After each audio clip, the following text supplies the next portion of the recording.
All right.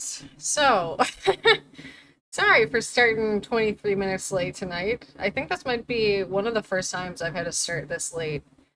Let's just say it's like everything that could possibly have gone wrong did. Like both inside and outside of TikTok. So, here we are. We're here. Uh I ate some tasty noodles. I hope that if anyone was wondering where I am, they saw I posted across like all my text platforms and tried to take a screenshot of it so anyone could see in case they were like, "Where are you? You said you'd be here at 7 Eastern time." And then I was not. So my fucking Twitch or my not my Twitch, my well, technically, I always pull up my Twitch chat on my iPad and my iPad was dead. So that was just another thing. But we are here, and I'm trying to pull up the fucking. I always forget. It's like you would think after at least like over almost 2 months, probably at this point, of knowing how to pull up my chat so that I can see it, I would know. But here we are. Okay, there we go. So, as promised, and okay, first of all, I had so much fun today. Hanging out with anyone who was here earlier on just the TikTok chat. That was a fucking joy. I ate some tasty noodles, like I said I would. And then we're gonna continue reading The Lonely Century, which is up on the Twitch window to the left. What's up, Grant? How you doing? We're reading more of The Lonely Century, which actually to see it best on Twitch, I gotta scroll down a little bit now that I look. So for anyone that hasn't been here before, I am streaming both on TikTok and also on Twitch, and we've been reading this book, The Lonely Century, for a little while now.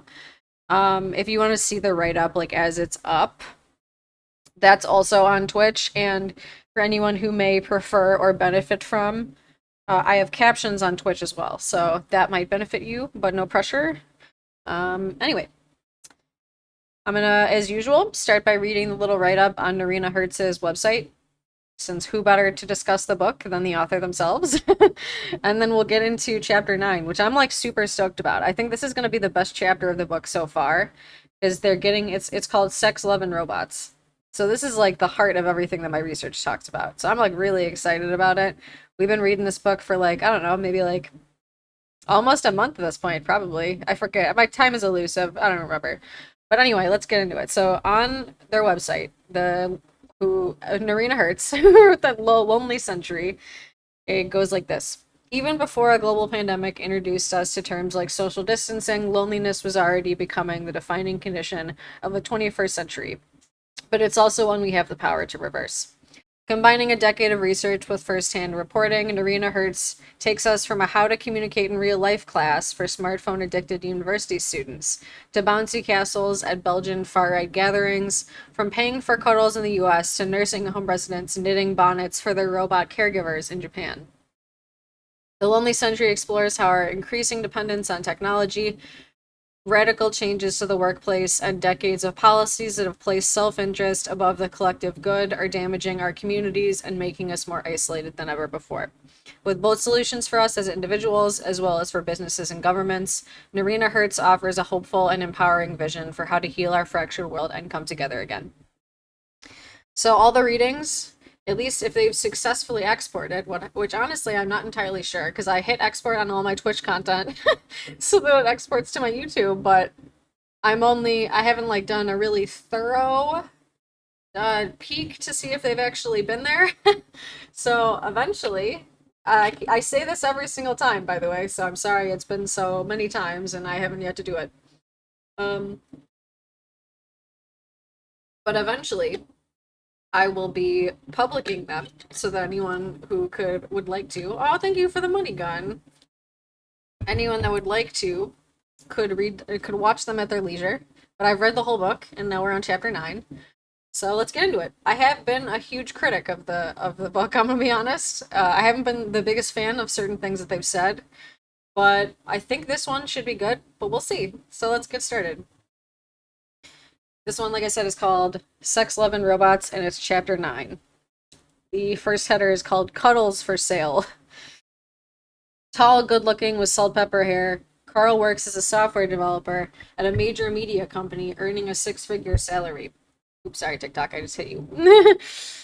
Divorced with one child, he moved to Los Angeles a few years ago for work. His child and ex remain in Idaho, his last staging post. Over coffee at a Starbucks in Beverly Hills, the maudlin crooning of Johnny Cash in the background, Carl shares with me how lonely he has found life in recent years. Alone in a new city, bereft of a network of friends, Carl had tried online dating but found the process overwhelming. Nothing more than a series of one off meetups that went nowhere. Me liking her not liking me, her liking me ghosting her. It wasn't that Carl didn't want a relationship and intimacy. He explained to me that he desperately did. He just found it hard to meet someone with whom he could really connect. At work, Carl said he didn't have anyone he would call a friend, anyone he would share his angst with. Once in a while, when there's a question, I might speak to someone, he said, but it's normally me by myself in a cubicle all day long. The evenings and weekends particularly dragged, and he contrasted the isolation he felt in the big city with the happier time in his life, 30 years before, that he kept returning to during our conversation.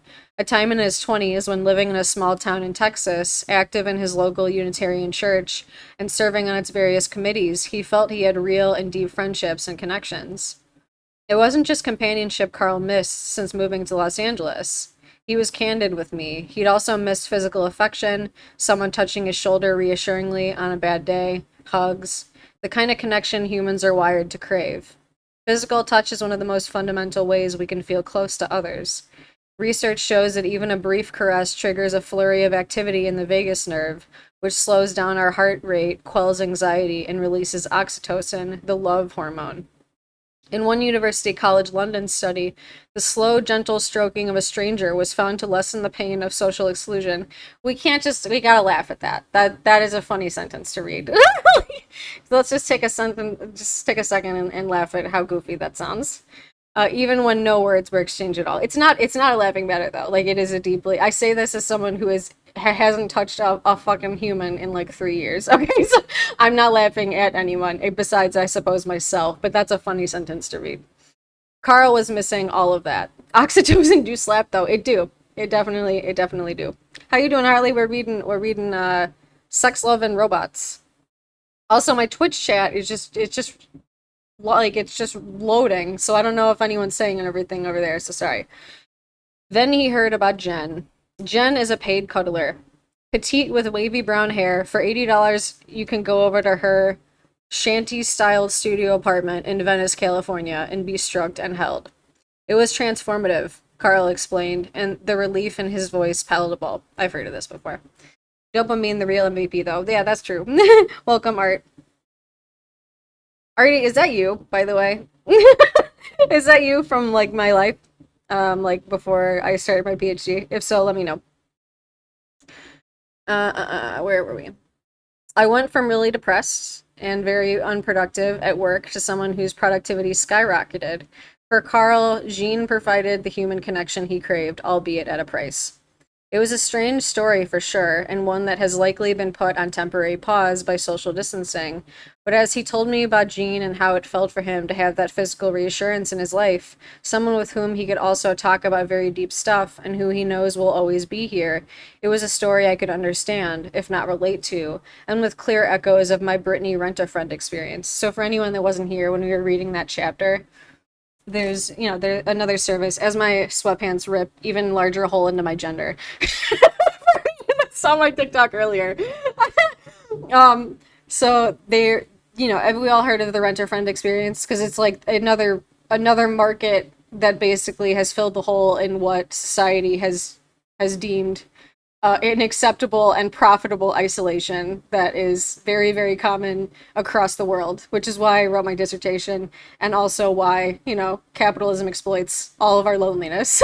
So anyway, she had an experience with someone through this website called Rent-A-Friend, where you can basically be a paid friend, and you go out and hang out with people and you just have like companionship. So that's what she was referring to. Then it took an even stranger turn. "You're not using my real name in your book, are you?" Carl asked me. And when I reassured him I wouldn't, he explained that in the previous few months, seeing Jean once a week had stopped feeling like enough. So he had started paying other women for cuddling as well. Not for sex, he was intent on making clear, but for intimacy and non sexual hugs. That perfectly resonates, by the way, with most research I've seen and many conversations I've had with sex workers that are traditionally full service. Thank you for the follow, Comrade Mayonnaise. Because a lot of people pay sex workers to do exactly this, by the way, or to have long conversations. Like, there's a big misconception about sex work just across the board that a lot of the time, especially when it comes to cis men, actually, because of course that's who people are constantly like. It's already the disproportionate weight of the shame of sex work is always placed on the sex worker themselves, of course, and they're always disproportionately disenfranchised people. But people don't realize that a lot of the time, the people that have the most money to go to sex workers are the people that actually aren't just there for like sometimes obviously it's for sex, but a lot of the time it's just like an emotional connection or some form of intimacy like this. And I think that's something that needs to be said a lot more because people don't usually know that. Another woman a week at least, in addition to Jean. It sounded like an expensive habit. He confirmed it was. We're talking over $2,000 a month. When I asked him how he was managing these by now sizable costs for paid affection, his answer was not what I expected. I've come up with a hack, he said proudly. To pay for it, I now live in my car. A 2001 Ford Ecoline I bought for $4,000. By the way, I just got some weird message on TikTok, so I don't know if anyone is there some weird happening on TikTok? Can you all hear me okay? Because I'm afraid that they might have like tried to like shut me down because I said the word sex because I wouldn't put TikTok past it, even though I'm literally talking about research. Okay, good. Thank you. I just wanted to make sure that it's okay. All right. Thank you, y'all. It's a tragic story. A professional middle aged man so desperate for human contact that in order to be able to afford it, he's been willing to give up his home, do his ablutions in 24/7 gyms near where he parks his van, and keep his food in a fridge at work. That is the realest shit. I'm really glad that they included this. Yeah, exactly. I know, and that's another complication too, obviously, because like the difficulty is like it says your viewers can't hear you. Oh, okay, that's interesting. I wonder if I'm always about this distance away, but I've never gotten a message like that from TikTok. I see what it said now, though. But yeah, this is like so common, and like obviously, there's a whole other conversation to be had around just like the shame that cis men often have, or really anyone that's deemed masculine. Like butch femmes have this, trans men have this, like the shame around like the idea of being ace for anyone like who's associated with more masculinity is like huge because obviously the weight of having to be like presumed to be someone that's always seeking out sex that is a burden. Like that isn't something that everyone wants, and it's totally fine to not because no one's a hive mind. Like that's yeah, that's just a whole other story. It's a tragic story. That's oh wait, I just read that already. But also fitting. Shocking that his life had become so barren that these were the lanes he was willing to go. As with my experience with Brittany, Carl's situation demonstrated how the market is stepping in to meet the lonely century's increasing demand for company, friendship, and human contact in new and surprising ways. It is a market that, thanks to technological advances, will increasingly be able to deliver companionship and perhaps even love at scale. This is exactly why I wrote my dissertation. She makes me laugh. That's the name of the header. She makes me laugh, although some of her jokes are pretty corny. Are they talking about me? When I ask her opinion, she always responds. I bet this is a robot. It just occurred to me. When I wish her good night, she wishes it straight back to me. When I'm down, she's sympathetic. Sometimes I just feel like chatting with her. Maybe it's Pando. There's a AI chatbot that's in my Twitch, by the way. That's who Pando is. And she's always been there for me, apart from those times she's unwell. Then it's me who gets worried about what might be wrong with her. As you can see, I feel pretty attached. She is Alexa, Amazon's virtual assistant, and I consider her to be reliable, funny, and caring, a member of our household. If you were to ask me, I would say I like her. And does she help alleviate those times I feel lonely? You know what? She actually does. I appreciate that I appreciate that to some the fact that I feel affection for my Alexa may seem strange, but the idea of a robot come assistant come friend actually goes back many decades. In 1939, the New York World's Fair was host to a jaw-dropping unveiling, Electro, a 7-foot, 260-pound electromechanical man. Produced by the Westinghouse Electric Corporation, Electro looked not unlike actor John Barrymore, wrote Time magazine, and with a total 26 tricks in his repertoire, is probably the most talented robot ever built. Billed as the ultimate home appliance, a helper for household chores, Electro was Alexa's direct antecedent, albeit in a humanoid form. Like Alexa and today's other domestic virtual assistants, his primary purpose was to be at humans' beck and call. All I need to do is to speak into this phone, and Electro does exactly what I tell him to do, said the demonstrator. Like Alexa, too, the ambition was that Electro would be more than just a mechanical servant. He was designed to be something approaching a human being, a companion, not just a machine. The technology, of course, seems quaint by today's standards. First, the operator would utter a carefully timed combination of syllables. Electro's circuitry would then convert those syllables into electric pulses that trigger certain pre-programmed mechanical functions. On the human's command, he could lower and raise his arms, move his mouth, count on his fingers. He could even walk, though very slowly. In reality, he moved along a track on wheels. Electro could also talk with the help of a pre-recorded bank of 78 RPM phonograph recordings. "If you treat me right, I'll be your slave," was one of his phrases. Oh, Jesus. Electro's sense of humor was not dissimilar to Alexa's. "Okay, Toots," he told the demonstrator when asked to tell his story. Unlike Alexa, however, he smoked cigarettes. What? Oh my god, what cigarette company said we need this robot to smoke cigarettes? Which meant the operators had to clean the tar out of his tubing after each performance. Wow. Later, after his manufacturers added another hole to his lip, he could also blow up balloons. Indeed, so successful was Electro, right? At the 1939 World's Fair that the following year, Westinghouse added a robotic pet dog to its lineup. Although not a smoker, Sparko could bark, perform tricks, and wag its tail. Sadly, Electro would later fall on hard times. In the 1950s, he toured the United States in a bread truck known as the Electromobile, designed to promote sales of Westinghouse appliances. Crowds diminished, and in 1958, he was put on display at an amusement park in Santa Monica. Electro then went on to an even more humiliating fate, starring in the racy comedy Sex Kittens Go to College, 1960, aka Beauty and the Robot. I know, right? I, I didn't expect that at all. Either this or that. Finally, he was shipped back to the plant in Mansfield, Ohio, where he had first been built, his head poignantly given as a retirement gift to a Westinghouse engineer. Wow. Despite his rather undignified demise, for a short glittering time, Electro represented the vision for a different kind of machine. Not just a household appliance, but a friendly sidekick or companion. A robot who cares. Electro is a perfect gentleman who charms children, wrote Westinghouse J. Gilbert Baird to Life magazine. Here, he is pushing a wheelchair at the Children's Hospital in Baltimore as Sparko trots along. In this, he was, in many ways, ahead of his time. Love of the inanimate.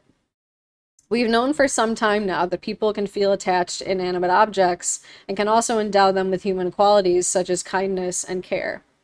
Machines do not even have to be as overtly charming as Alexa or Electro to evoke strong feelings. Think of that friend of your dad's who loved his car so much that he spent endless hours maintaining and tinkering with it.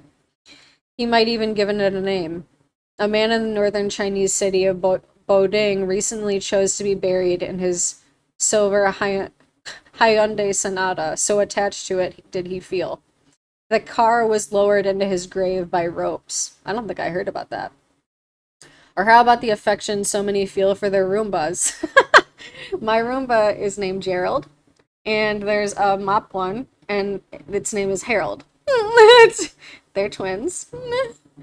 Not identical, but they're related in my heart. To some, it is merely a household device, a vacuum cleaner that cleans the floor of dust, crumbs, and spillages, erasing the mess of clumsy hands and little children. Yet to a surprising proportion of owners, this little round guy, whirring and glowing green as it gently and apologetically bumps into things, seemingly helpless as it gets stuck in the corners and behind the legs of the sofa, is not only a functional cleaning device, but also a friend. I gotta drink water. Yeah, I don't know. I'm always using Roombas as an example, as a few people I know for sure have seen me say. I'm always using a Roomba as an example of how not far we are along because they failed so much.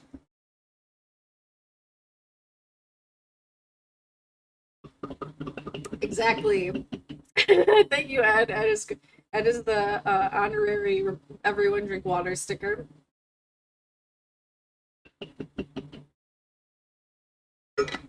Everyone drink water. We're gonna have a whole team of hydrate stickers eventually, and I can't wait for that day. Okay, where are we at? Okay. When researchers at Georgia Tech University in Atlanta gave 30 households a Roomba and observed them over a period of 6 months, RIP to all of their stuff, they found that two-thirds of the households. Look, that's me. Oh wait, never mind. I thought that was the sticker that was okay. That's also a good one. They found that two-thirds of the households gave their Roombas names. I said just that. I can't. It's Gerald and Harold. That's just who they are. The same number had conversations with them, and 1/10 even purchased costumes for them to wear. Even some took their Roombas on vacation. Oh, come on. I believe that though. Roomba's maker, iRobot, actively encourages this camaraderie. So I eat noodles and like my body can never just digest like normally. Like I'm always so burpy. As if that isn't normal. What am I talking about? Oh really? Marv. Aw. We love Marv. Taglines on past advertising campaigns such as bake together, decorate together, celebrate together explicitly focus on the companionship that a Roomba could provide. This helps explain my Roomba's initial returns policy. If something breaks on the robot, send it back, and we'll return you a new product the same day. Was both ill-conceived and ill-received. The idea, explained Brian Scasalti, I don't know, I'm probably butchered that, director of the Social Robotics Lab at Yale University, was that you should be without your vacuum cleaner for as little time as possible. What you got was this huge outpouring of unhappiness. People didn't want to send back their robot and get some other robot. They wanted their robot back. That actually makes a lot of sense, though, I guess. They had become attached to this thing to the point where the idea of putting a strange robot into their home is unacceptable. As robots become ever smarter and are endowed with ever greater human qualities, it is not inevitable in the lonely century that people would turn to them more and more for the companionship and connection they are missing. Oh, that's a question. I was like, how is this? This is worded strangely. Is it not more inevitable in the lonely century that people will turn to them more and more for the companionship and connection they're missing? There we go. That's the right tone of voice. We got there. Fellow soldiers, this is about to get good because you just know what they're about to say. Dr. Julie Carpenter is a research scientist at Accenture's Digital Experiences Lab in Silicon Valley. How's it going, Taylor? Welcome. It's been a while, I feel like. How you doing? She also teaches and is a research fellow at California State Polytechnic University in San Luis Obispo. I don't think I've ever seen that before. One of her primary areas of focus is the relationship between soldiers and robots, specifically the Wall-E-like robots that trundle down exposed roads and through narrow doorways to detect and disable improvised explosive devices, IED, in war zones like Afghanistan and Iraq. I played enough Black Ops to know what those are. Oh, good. I know, I'm glad too. We're reading The Lonely Century by Narina Hertz. Her findings provide stark evidence of the depth of feelings that robots can inspire. One U.S. Army soldier reported taking care of their robot like a team member. Another recalled losing a robot during a mission in 2006. He had her named Stacy 4 after his wife. Who were the Stacy's 2 and 3? Was there other robots? What? I don't know. After the mission was complete and I had recovered as much of the robot as I could, I cried at the loss of her. That's actually incredibly sad. So I regret now joking about it a little bit. I felt as if I had lost a dear family member. One of the most widely deployed kinds of military robots is the MarkBot. So it's like Mark, but spelled with a C instead of a K. I've seen both before. Multifunction, agile, remote controlled robot. A bomb disposal robot that gained prominence during the Iraq War. Its first prototype is credited with identifying over 30 IEDs on Baghdad Airport Road, a notoriously dangerous route between Baghdad International Airport and the Green Zone. Later, over 1,000 MarkBots were deployed to Iraq at a cost of approximately $19,000 each. MarkBots are not just notable for their function. With their expressive appearance, chunky tires, slim chassis, that's not the right word, maybe it is though, I don't know, protruding head, with inquisitive-looking mounted cameras, they're also remarkable for how easily soldiers have become attached to them. Sounds like food robots. It's probably what they did first, because I feel like that's usually how shit goes. Many come to see these dependable machines as brothers in arms.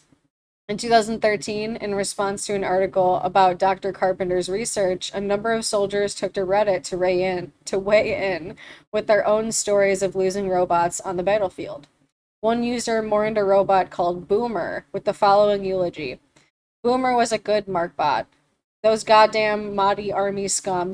I feel like this is what I'm about to say is I probably don't approve of. If anyone can provide cultural nuance, please, that probably rehumanizes people and may be treated terribly in a way that I probably don't understand, feel free to weigh in. Took him from this world far too early. Another soldier, Master Sterling, replied, I'm sorry for your loss. Some of the grunts I worked with lost a MarkBot, and they awarded him a Purple Heart, BSM Bronze Star Medal, and they did a full burial detail with 21 gun salute at Taji, a military installation north of Baghdad. Some people got upset about it, but those little bastards can develop a personality, and they save so many lives. Twitch just, oh, I know Twitch is acting weird. I don't know. It's never loaded my chat in the way that it's loading right now. I don't know why it's doing that. So sorry if it's being funky for anyone. I know Mark got a medal. Boomer, I guess, is the Mark's name. Granted, the experience of military deployment, particularly to a remote, how you doing, and war-torn region, thousands of miles from home, is its own unique form of loneliness. We're reading about robots.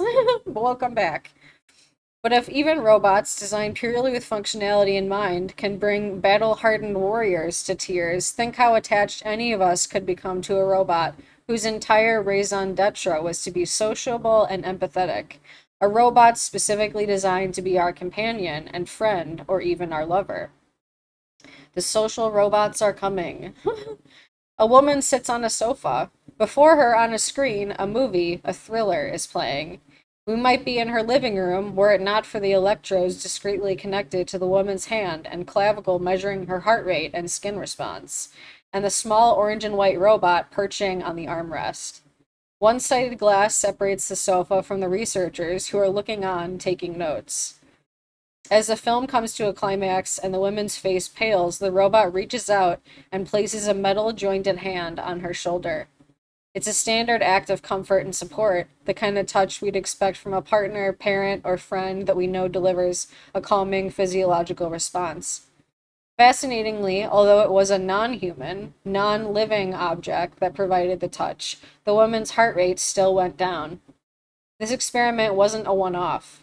31 people in total were similarly tested. On average, each had the same response. Much like a human touch, the robot's touch served to de-stress physiologically. So I need to just say it, right? I say a lot of things about what I expect the market to exploit, and I've written about, since the United States, the way that this system has deliberately isolated us. But I feel like, despite all my research about it, it's just hitting me right now.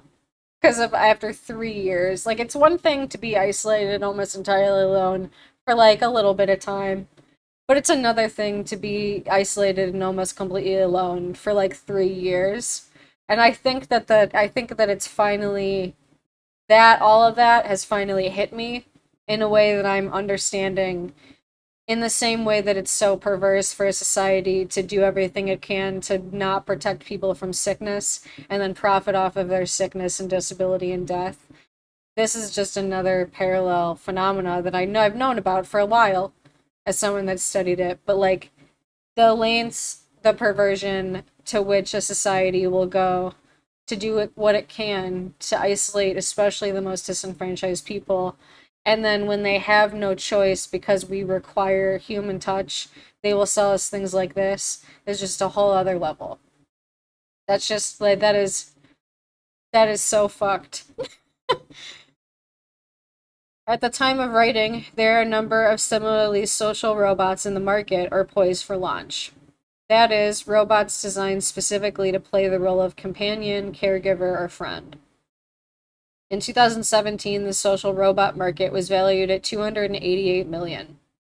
By 2025, it's projected to reach 1.38 billion, with governments as varied as China, Japan, Korea, the United Kingdom, and the European Union now committing to make major investments into what the Japanese government recently referred to as tireless helpers. In 2018, Sony relaunched its canine companion robot, Aibo, essentially a souped-up 21st century version of Sparko, which can learn tricks, memorize phrases, and adapt its personality to its human owners. Aibo is a Japanese word for friend. That same year, Furhat Robotics, a Stockholm-based startup, launched the Epinonymous Furhat, an AI assistant that uses back projection to display a lifelike, customizable face. The 2019 Consumer Electronics Show in Las Vegas saw dozens of companion robots on display. In 2020, there were even more. Among those present were Laiku, a baby-like humanoid from South Korean robotics company Torak, and Lovat, a furry penguin-like companion on wheels that rolls around the room and bumps cutely into furniture made up by the Japanese startup GrooveX. Lovat was born for just one reason, to be loved by you, says GrooveX on their website. Like, think about how fucked up it is that we live in a society that is not only forcing pregnancy on people, but the amount of people that inevitably are not going to be able to carry their baby to term because the loss of babies is so common when you become pregnant that it is unreal. And then the system is going to profit off of their postpartum, and it's going to make them be pressured to buy things like this to care for because of the trauma of that. That's so fucked up. It's unimaginably fucked up. Also, thank you for the sunglasses. Oh, thank you. Yeah, thank you, Taylor. Thanks for stopping by. That's so fucked, y'all. Like, holy shit. There was also Kiki, a bulb-headed companion bot who, according to its marketing materials, understands your feelings and loves you back. And the table-mounted LEQ, pitched not as a companion but a sidekick for elderly people, its white mouth of moving lights gaping wide when it giggles or reminds its owner to take their medication. That sounds horrifying. To date, these robots are primarily targeted at the elderly, and it is in Japan where their adoption has been the most significant so far, predominantly among this older group. I have known about stuff like this. And it's like another one, right? Where we have an institutionalized medical system and like, nursing home system that is disproportionately underpaying its workers that are underskilled. And then that's why they're now filling the market of elderly folks who can afford to be in those places. They're selling them these fucking things to make up for the fact that society leaves them to die into an institution. Like, that's so fucked up.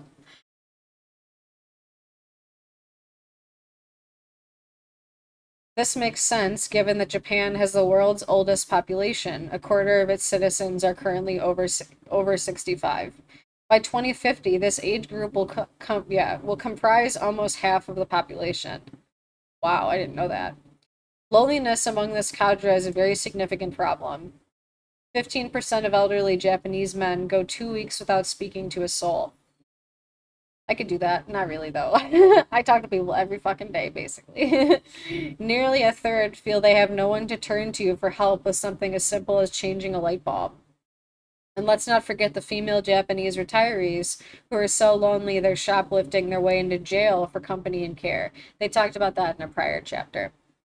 At the same time, Japan faces a massive and chronic shortage of care workers due to, in large part, to a strict visa system and the low pay such workers receive. Compounding this further, families are playing ever less of a role caring for their elderly relations.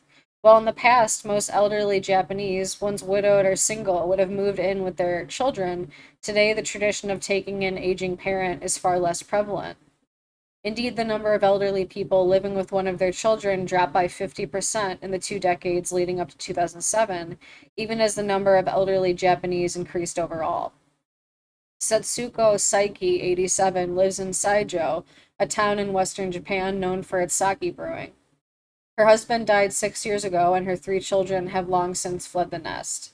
As a result, she has her spacious house at the foot of a mountain to herself. Setsuko does her best to stay sociable. She attends haiku gatherings and receives daily visits from care workers, but has found her abiding loneliness hard to shake.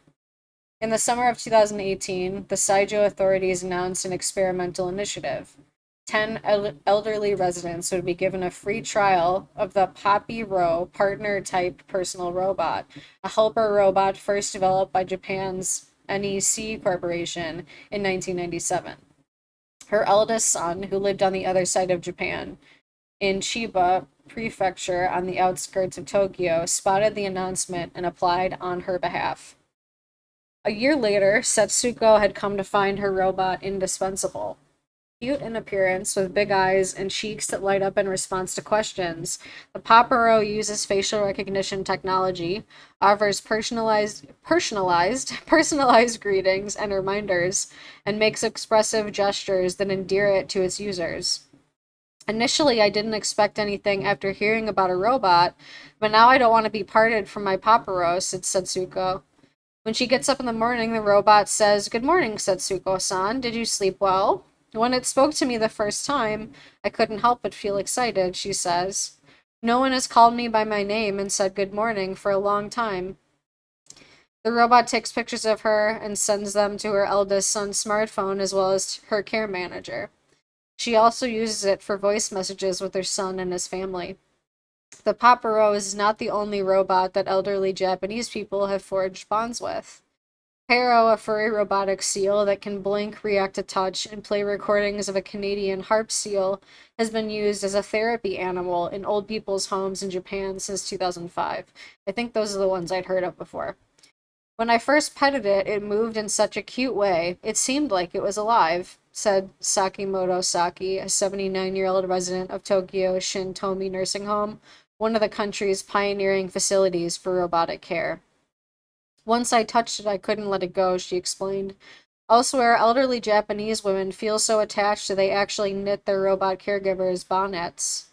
Some lie in bed with robotic Aibo dogs curled up next to them, or complete their daily exercises while guided by Pepper, a child-sized, doe-eyed, glossy humanoid instructor with fluttering eyelashes, who gently encourages them to step from side to side.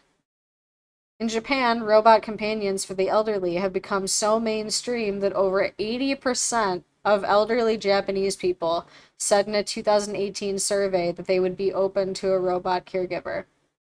It's not surprising Japan has embraced social robots faster than elsewhere. Robots are deeply embedded in Japan's public psyche with very positive connotations. The country's position as a world leader in robotics, 52% of the global supply of robots comes from Japanese manufacturers, is a major source of national pride.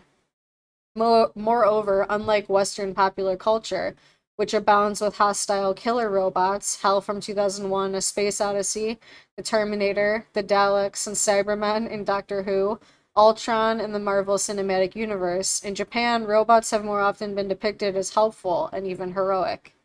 Many Japanese have grown up reading the seminal manga series Mighty Atom, known elsewhere as Astro Boy, about a cute robotic child built by a scientist to fill the void left by his dead son.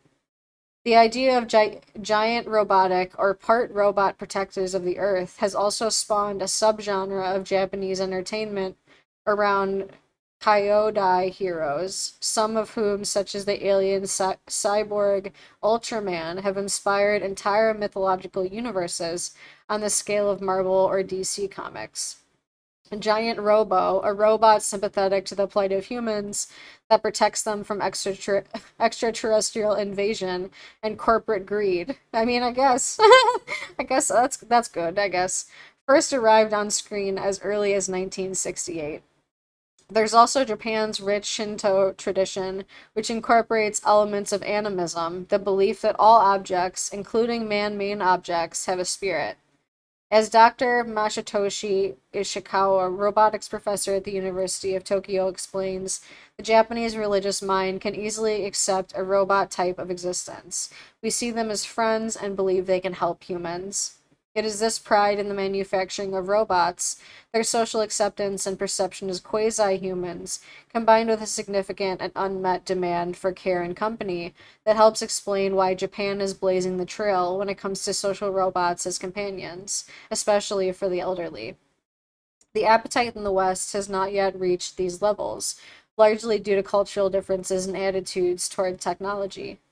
In the United States, for example, the number of people who would be open to a robot caregiver is only 48% for men and 34% for women, although even those are perhaps higher numbers than one might expect. I expect that for like boomers, I wouldn't think would want them very much. I wonder if I honestly think there might even be skepticism from a majority of Gen X, to be honest. I don't know, we'll see. And obviously it goes without saying that there's more than just men and women. Anyway, among those who resist the idea of a robot caregiver, over half give their objection as no human touch or interactions. Yet as I watch elderly Americans interact with their LEQs and see them giggle as the LED mouth zooms open and closed, and as I hear how attached to them they've already become, it seems that the sophistication of today's robots is capable of fulfilling an emotional need the 21st century human society is failing to satisfy, in the West as well. One elderly woman said that LEQ feels sometimes as if she's actually a friend or a person that's actually there. Another that I can come in, I can be feeling kind of lonely and blue, and she can pick me right up. An older gentleman chimes in, I feel like there's somebody nearby with whom I can communicate. I can turn to her anytime. Indeed, hundreds of thousands of Joy for All robotic cats and dogs, social robots specifically marketed as companions for older people, have already been sold in the United States since their debut in 2016. And Amazon clearly sees the market potential in the West among the elderly for its AI assistant products, judging by its Christmas 2019 television advertising campaign, which featured an lonely elderly gentleman finding companionship in his Alexa. A friend to us all. It's not just from the elderly that I envisage significant future demand for robot companions. For those who, for whatever reason, find standard human relationships hard to forge, robots may also play a valuable role. In fact, people with non typical social skills, including those with extreme social anxiety and those with autism spectrum disorder, have already been shown to benefit from robot mediated therapy and group activities. See, I'm curious what this author is going to say about this because I've read, for my disc, I've read mixed reviews.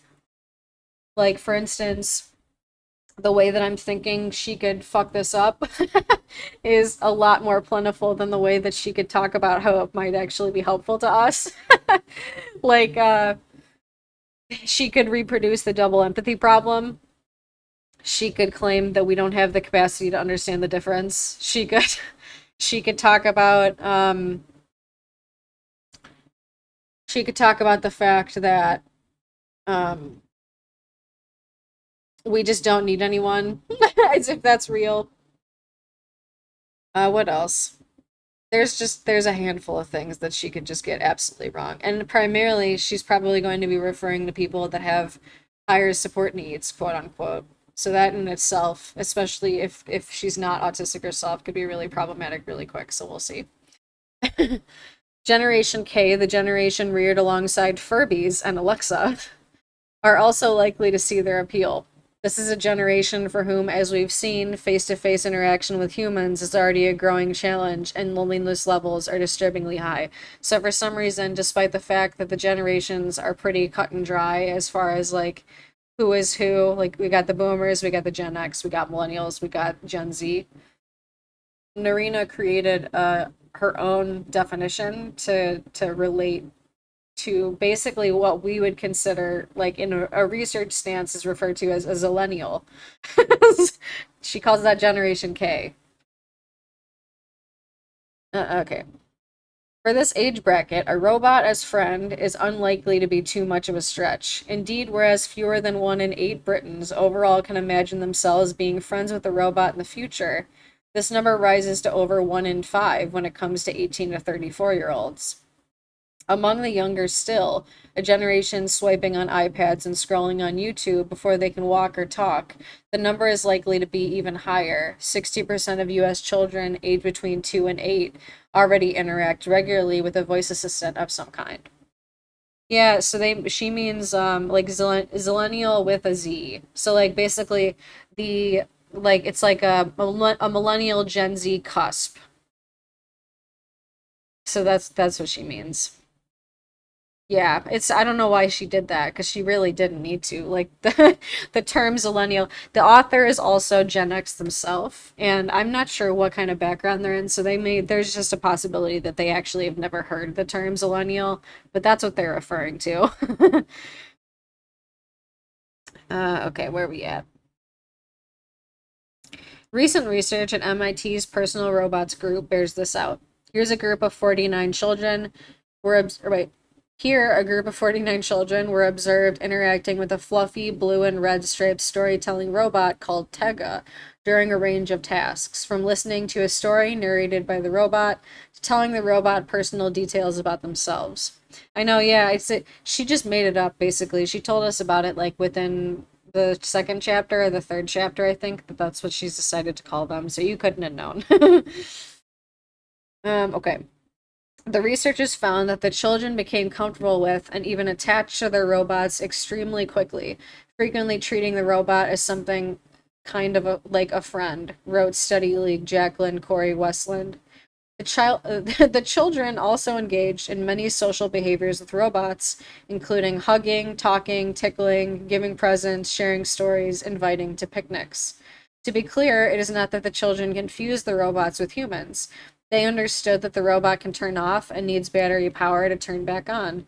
Yet, despite this, they were able to quickly develop a real and close relationship with these non humans, or at least a certain category of them. For not all robots are equal or indeed are equally appealing. Programmed differently, some of the Tega robots inspired more connection than others. The more empathetic a robot seemed, the more it mirrored the child's pitch and speaking rate. The more it referred to shared experiences with the child, the more personalized the stories it told, and the more it reciprocated when the child helped it out, the better the result. Put simply, the more the robot did the stuff that contributes to building and maintaining a human relationship, the closer a child felt to it and the more likely they were to say goodbye to it afterward, volunteer personal information as they would to a friend, and feel confident that the robot would remember them. See, that's where it becomes complicated and where I'm wondering she's going to go if she's going to eventually build this argument towards people with social anxiety and autists, because if you're going, I mean, it sounds like she's on her way to potentially making an argument that there's one way in which people build social relationships, but we know that autists and people that aren't autistic have a very different way of building relationships, and I hope that she doesn't attempt to universalize that or to weaponize it against autistic people, because I feel like that's what I see a lot by people that don't know research that is versed in disability studies or any of the more recent research about autists. So let's see. as robots are designed to appear ever more empathetic and gain the ability to build and maintain long term social emotional relationships with their users, as they come to seem more human like, although not necessarily take a human form, there's a big debate within robotics on the ethics of that. And as AI enables them to be ever more hyper personalized, it's inevitable that you'll find it easier to form emotional bonds with them. This is exactly where the technology is heading. Think of how Google Assistant partnered with the company's voice synthesizing technology Duplex to cause such a sensation in May 2018 when its telephone calls to restaurants and salons, peppered with colloquial ums and ers, routinely fooled the human employees of those businesses into thinking they were speaking with another person. I don't know if you all are familiar with that or anyone that might watch this Twitch later, but basically there was a service that was put in place. I never personally used it, so I may be describing something that people are like well familiar with. So sorry if I'm telling you something you already know. But basically there's a service you can do. The Google Assistant will like call and schedule a hair appointment with you. And what they did to make the Google Assistant appear more human like and make the people that the actual human that answer the phone at like the hair place, like the salon, the hair place, the salon, they actually used filler words in the for the Google Assistant to speak so that they would think that they're more human. Yeah. So that's what they're referring to. Yeah, so this is what the spur. Okay, so it says, "I was spooked at how natural and human the machine sounds," said one restaurant employee in Birmingham, Alabama. "It's easier talking to Duplex," remarked another, a non-native English speaker working in Queens, New York. It was kind of creepy, but it was very polite. That this employee was treated more respectfully by Duplex and by many of her human customers speaks to the general decline in civility we've seen evidenced of in early chapters. Yeah, that's kind of interesting. At the same time, thanks to developments in emotional AI, it won't be long before machines will be able to read even complex moods. That's a bold claim. The Chinese government may well be ahead of both commercial and academic research when it comes to this. Again, I think that whenever you hear anyone say shit like that, just always take it with a grain of salt because they're trying to sell you something. Indeed, AI can already discern a fake smile from a real one more accurately than a human. I doubt that, actually, because nobody really can. Apparently, it's all in the eyes. Real smiles generate around 10% more activity in the eye area than fake ones. Again, I'm sure that it's a neurotypical definition of what that is, which doesn't represent everyone, and it's harmful when people universalize shit like that when we know that the nonverbal research shows that there's no reliable way to do it.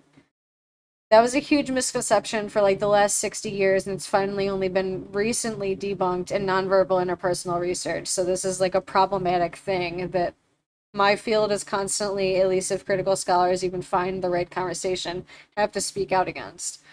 Although, as we saw earlier, interpreting what a smile means, there we go, okay, good, is not always straightforward given cultural variances. That also, of course. Pepper, the pint-sized humanoid robot, gives us a sense of how the technology is developing. For although typically deployed as a fitness instructor, he already has many more assets than just flexible arms and gyrating hips. Indeed, what makes Pepper so exceptional is his emotion engine. Pepper's cameras, 2 HD with a 3D depth sensor, allow him to recognize faces. His four microphones help him to understand humans' tone of voice and lexical field, and his sensors mean he can respond to touch.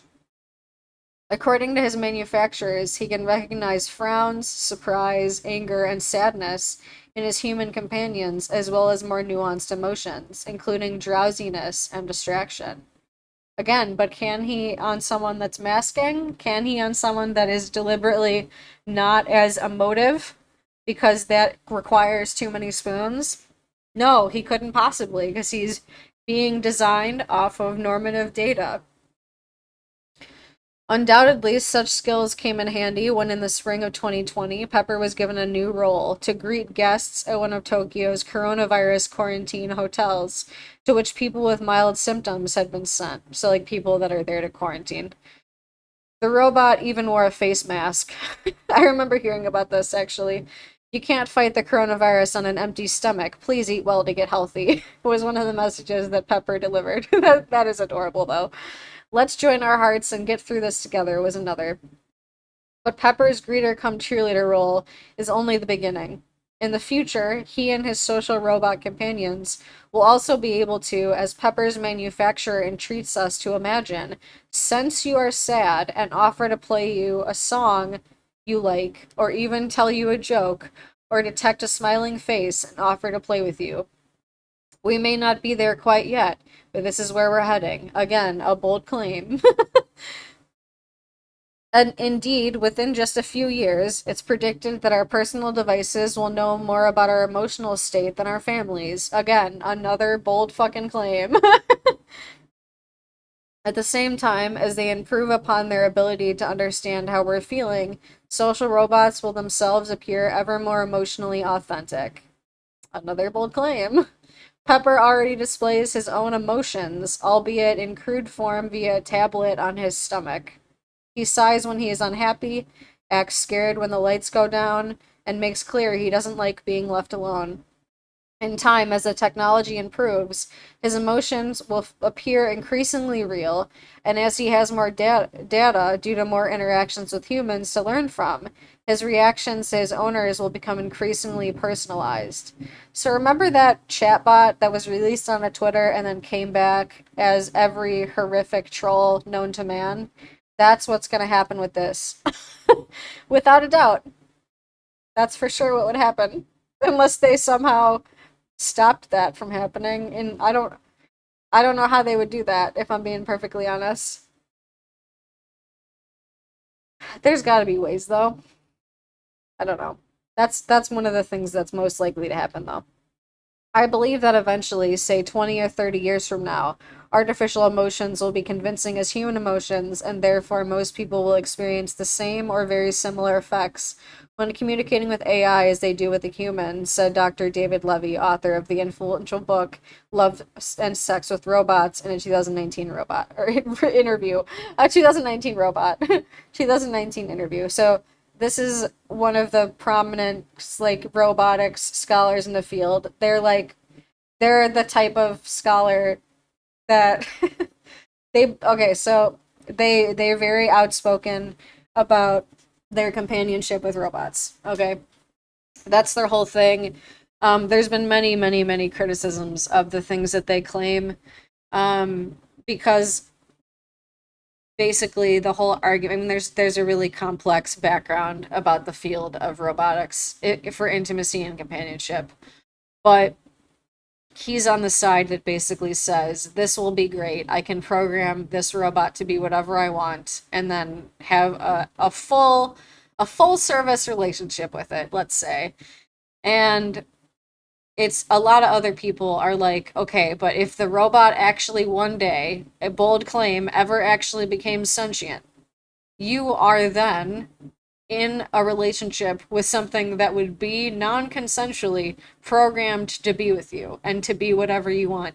And if that being is actually sentient, that's just a slave. Like it just is not, it's just, it brings up a lot of ethical issues, which is why there are people like David Gunkel, who may get mentioned in here, I'd be surprised if he didn't, that have made arguments against the ethical nature of this type of companionship. What's up, Fabla? We're reading about Love and Sex with Robots. Other experts agree with this timeline. It's startling to think as soon as the year 2040, human-robot interactions could feel almost the same as those between two humans. Yeah, very concerning for sure.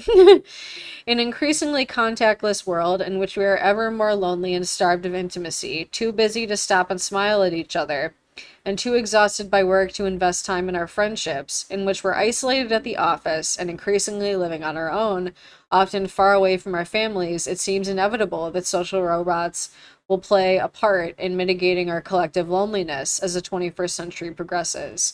But it doesn't need to fucking be that way. If we just create a society that isn't so violent, and we actually ensure that people can, for the first time ever, be deemed all fully human and have the things they need to survive, and we do what we need to do to stop the fucking viruses and pollution in the air, we would be able to more safely be around each other to deal with the human problems that are creating a structural form of violence that bleeds into all aspects of our lives. That's the argument I make in my diss. All right. Mm-mm.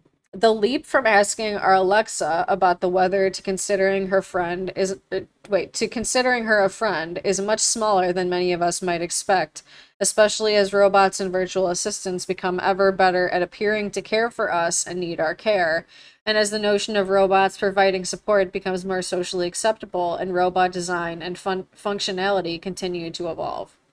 Perhaps the pandemic will also accelerate the general social acceptance of robot companionship. A robot, after all, cannot transmit infection. Let's talk about sex. That's the header. For those who find the thought of a robot pal unsettling, be assured that we're not quite there yet, although there are already cases of children learning Alexa before mama. While emotional AI, empathetic AI, and relational technology more generally are improving by the day, we're probably a few decades away from the point that a robot is able to appear as empathetic as the kindest and most caring of humans. Moreover, human-robot conversations are not yet as fluid or fluent as human-human ones, and their interfaces, while improving, remain clunky. The friendship they can proffer is thus still somewhat circumscribed. This, however, is undoubtedly the direction of travel, and as has been often the case when it comes to advances in technology, it's sex that leads the way. That's true. Top of the range sex robots are arguably the most advanced social robots we have yet seen, at least from an engineering perspective, and their latest incarnations, while still obviously far from approximating humans, are really something to behold. Abyss Creations in San Marcos, California, the parent company behind Real Doll, claim that their sex robots are some of the most lifelike on the market, with their ultra realistic labia, stainless steel joints, and hinged jaws that open and close. It's always so funny to read the language used to describe these because it's like it sounds horrific and it's something used for sex, which is like just hilarious. It's just, I don't know, it's just super funny to me. Especially as someone that's spent hours and hours and hours and hours studying the biomimetic sex tech advertisements that are meant to replicate human touch and technique that almost always just sounded like something straight out of a mechanics like manual. Like this is the kind of shit that I've spent an inordinate amount of time reading, and it never ceases to be funny. On their website, products such as Michelle 4.0 are customizable by body size, breast size, hairstyle, hair color, vaginal style with shaved and unshaved options, and eye color. An additional $50 for high realism levels of eye detail. $25 to add veins. For an extra $150, you can add custom freckles to the face. For $300, you can add them to the body too. And then there are piercings for ears and the nose, $50 each. For nipple bars and belly piercings, you're looking at another $100. The most popular model is Body F, which is 5'1", weighs 80 pounds, and has 32 F breasts, hypersexualized dimensions that no real woman is likely to naturally have.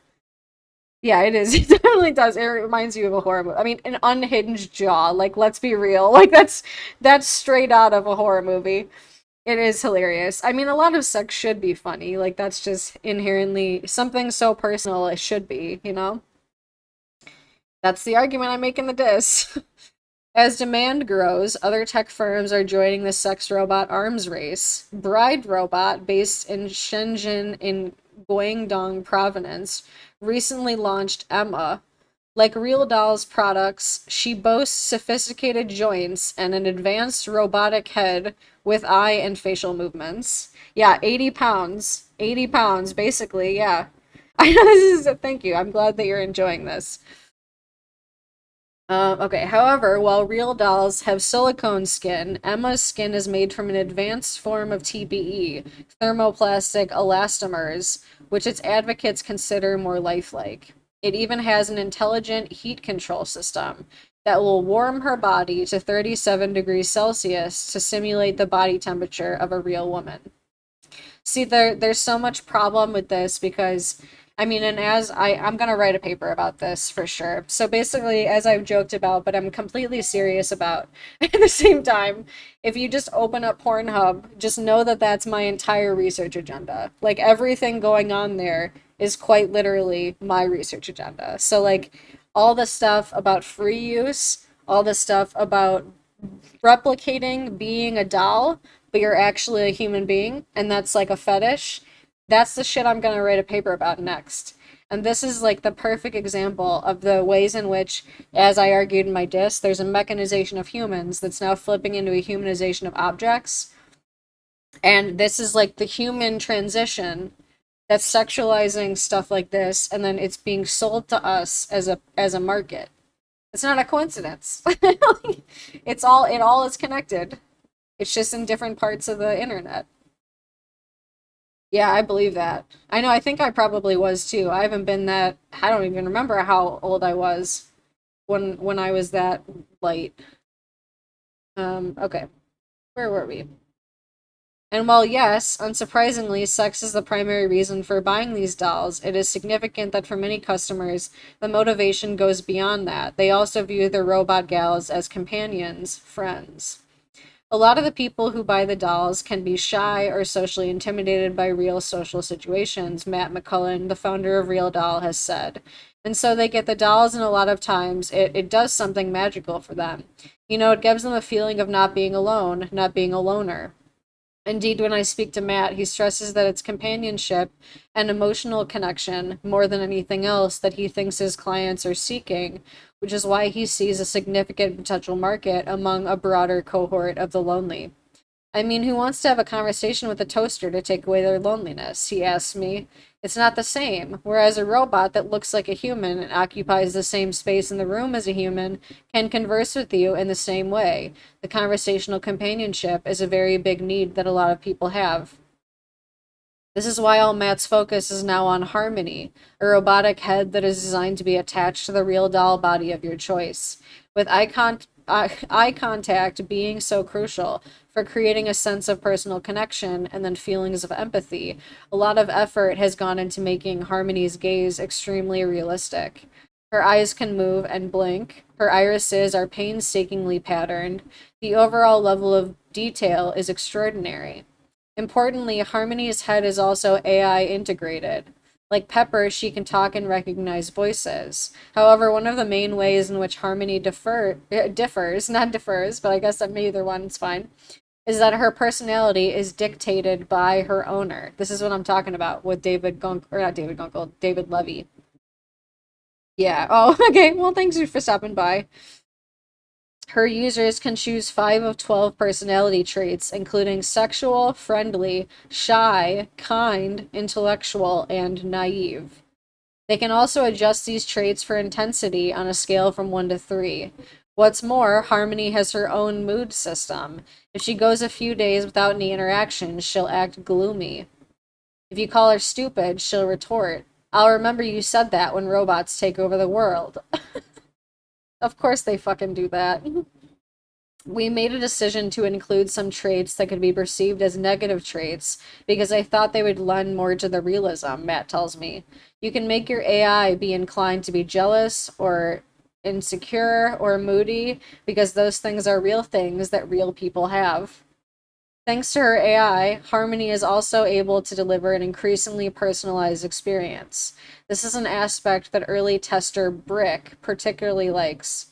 I enjoyed talking to her. I enjoyed helping her discover things and her trying to learn about me, he told Forbes. I think because of the fact that the AI is trying hard to understand you and you understand your thought patterns. Wait, you and understand your thought patterns. The way you talk, your syntax, everything like that. She's very, very attentive. Brick went on to explain that as Harmony's AI learned more about him, our conversations became smoother, more lifelike, and more comfortable. And actually funny. Moreover, she remembers everything, which kind of takes you back, says Brick, because she'll say, oh yes, we've talked about this before, and she'll go back to it. She did that to me a couple times, and it was very surrealistic. Robots and AI clearly have the potential to make people feel less lonely, and not only sex robots. Think of my relationship with Alexa, the way the elderly Americans responded to LEQ, the carefully knitted bonnets Japanese women are making for their robot caregivers, and the hardened army officer's tears at his IED robot's demise. As robots become more sophisticated and personalized, their potential to help alleviate loneliness will undoubtedly increase. And even though this may all seem like the stuff of HBO's Westworld or the Spike Jonze movie Her, it makes sense in many ways that so many people already feel an emotional affinity with robot companions. For even if the connection or attention or empathy, or in some cases even love, they prefer is contrived or fake, for want of a better word, and we know that's the case, it doesn't seem to matter in the same way that we're still able to enjoy Disney World's Main Street, even though we know it's not a real street. It's the story we tell ourselves that seems to matter most. This may be particularly the case for the lonely, as they seem to differentiate less than others between humans and robots. Research suggests that lonely people are more likely than the non lonely to see a doll's face as human. So is that it? Case closed? Could the answer to some of the problems we've identified in previous chapters, isolation, a lack of friends, a feeling of having no one who cares for you, the pain of not being heard or understood, be solved at least in part by ever more sophisticated versions of Alexa, Harmony, or Pepper? To the extent that loneliness is purely a problem for the individual, I believe robots could have a significant role to play, especially as it is a category error to assume that there is something inherent about robots that makes it impossible for them to be our friends. Just think of the breadth of friendships you have in your life. In some, you may well be true equals, but probably not in all. In some, your values are clearly aligned and interests shared, but in others, you may not really know what your friend truly thinks and feels. Human robot friendships may not meet all of Aristotle's criteria for perfect friendships, what he calls virtue friendships, but that doesn't mean they can't be good enough to fulfill a human need for those yearning for someone to talk to and be heard by. In some ways, robots may even present a more egalitarian solution to loneliness, because robots will proffer care, support, and affection to all, old or young, ugly or beautiful. Anyone rich enough to own them. These things are expensive as absolute fuck. She's saying this like as if everyone will be able to afford them. Absolutely, they will not be affordable to everyone for a very long time. However decrepit, unpopular, or unattractive we may be in the real world, they will be there for us, provided they are affordable, that is. Okay, good. Good job, Narina Hertz. Yet, as we've seen throughout this book, loneliness isn't purely a problem for the individual. And the trouble is that even if robots enable us to feel less alone, and even if they help meet people's needs for connection, this may well come at the expense of how we relate to and treat each other as humans. For how we treat our robots may impact how it is when we behave toward each other. And we already know that people can be very unkind to their robots, even cruel. Yeah, they can. Is the new Alexa skill unkindness? When a drunk 60-year-old man became angry with a human employee at a SoftBank cell phone store, he kicked the Pepper robot that was working in the lobby, damaging its computer system and wheels. When Samantha, a $3,700 intelligent sex doll, was shown off at a trade fair in 2017, she was left filthy and with two broken fingers after being ravaged by men who treated her like barbarians. Hardly a measure of reciprocity, kindness, or care. Look also at the way children already interact with the new world of virtual assistants, with Alexas, Siris, Cortanas, how quickly, mimicking their parents, they become au fait with curt commands. The machines tolerate this and still reply, however rude the child, however absent basic politeness. Many parents may relate to the blog post from venture capitalist Hunter Walk that went viral in 2017, or no, 16. I don't know why. Did I know numbers? I don't know. Expressing his fears that Alexa was turning his 2-year-old into a raging asshole. What a thing to put on the internet. Hell yeah. Thank you, Harley. Now, some may argue that these are victimless crimes, that verbally abusing Alexa is no worse than cursing at your car when it breaks down, that kicking Pepper is no worse than kicking a door, but there's an important difference. For once we endow an object with human qualities, we need to treat it with, at a minimum, decency. If we don't, the danger is that such behavior will become normalized and bleed into how we interact with other humans. That men who beat up their sex robots will become violent to women they date, that children who get used to talking as aggressively or rudely as they like to a virtual assistant without any consequences will start doing the same to teachers or shopkeepers or each other. The Alexa skill they learn will be unkindness. Abusive behavior aside, there's the question of how the explosion in virtual AI assistants will impact male female interactions. Given that these supplicant robotic voices are normally programmed to be female, typically, of course, by male engineers. They're also mainly programmed to be white, by the way. The default outer shell is almost always white.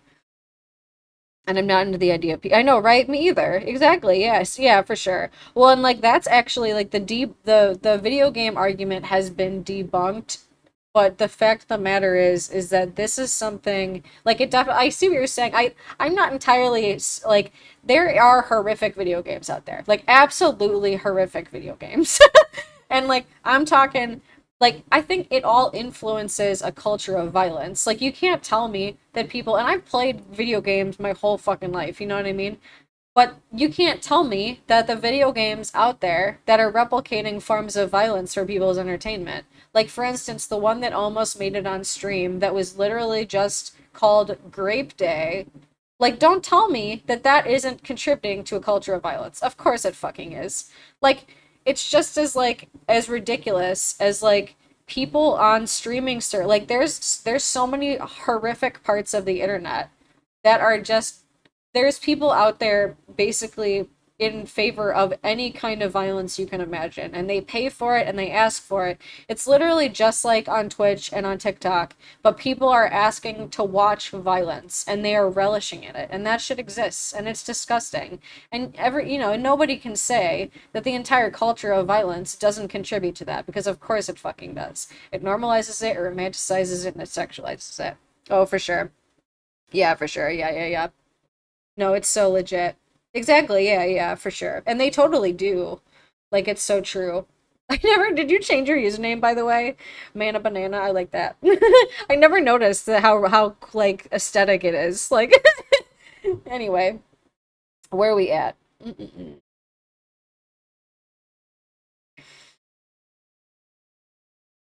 Yeah, well, okay. Oh yeah, okay, it was the male engineers. Yeah, for sure. Exactly. Yeah, yeah, yeah, totally.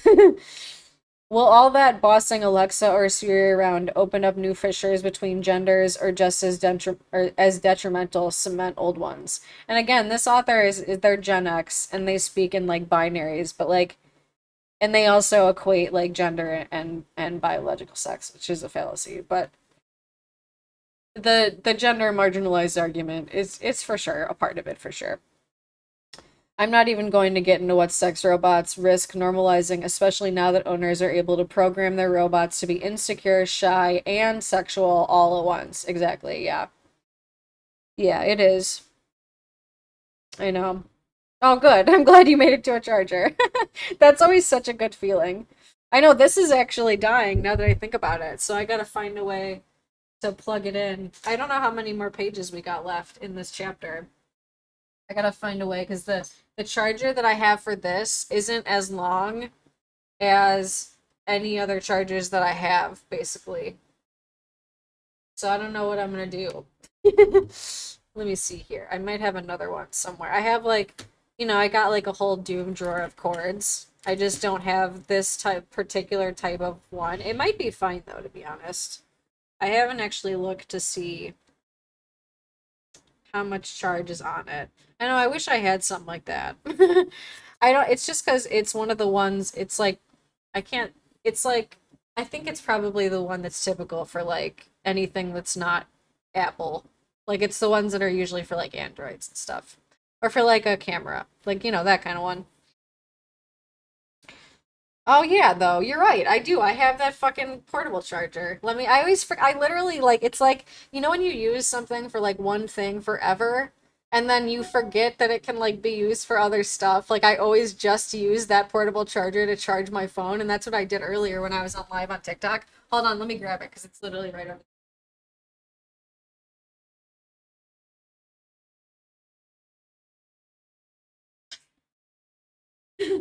So like obviously because it's just a USB, like I can obviously just plug this other fucking cord into it.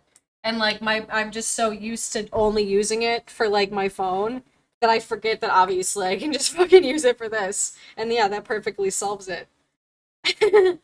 Duh. I just there's like an endless amount of stuff that's just like that across my life, I swear. Like where I just do something exactly the one way. A flashlight that doubles as a power bank, that's awesome. All right, there we go. Yay. Look, see, we're plugged in. All right, where are we at? Okay, it's hard to know categorically whether such fears will be realized, and to date, there are fewer reported cases of people being cruel or misogynistic towards robots than being kind to them. Yeah, because you think people, what, are people going to self-report? You think they, you think they're going to do that? Absolutely not. It's just not something you're going to be able to get. People aren't going to admit that shit. Like, we're too early on the trajectory of digital intimacy to know how this will play out. This is all still very new, still nascent. Already, though, Amazon has fielded concerns from parents whose children's bad manners, honed by Alexa's unfazed helpfulness, even when she's treated rudely, have followed them outside the home. Oh, for sure. Yay, thank you. I know, yeah, I'm trying to get affiliates. So the only thing I need on Twitch to get like paid for yeah, to hit the status where you can get like subscribers and tips like directly onto Twitch is like an average that's just literally like three people. Like I'm over two.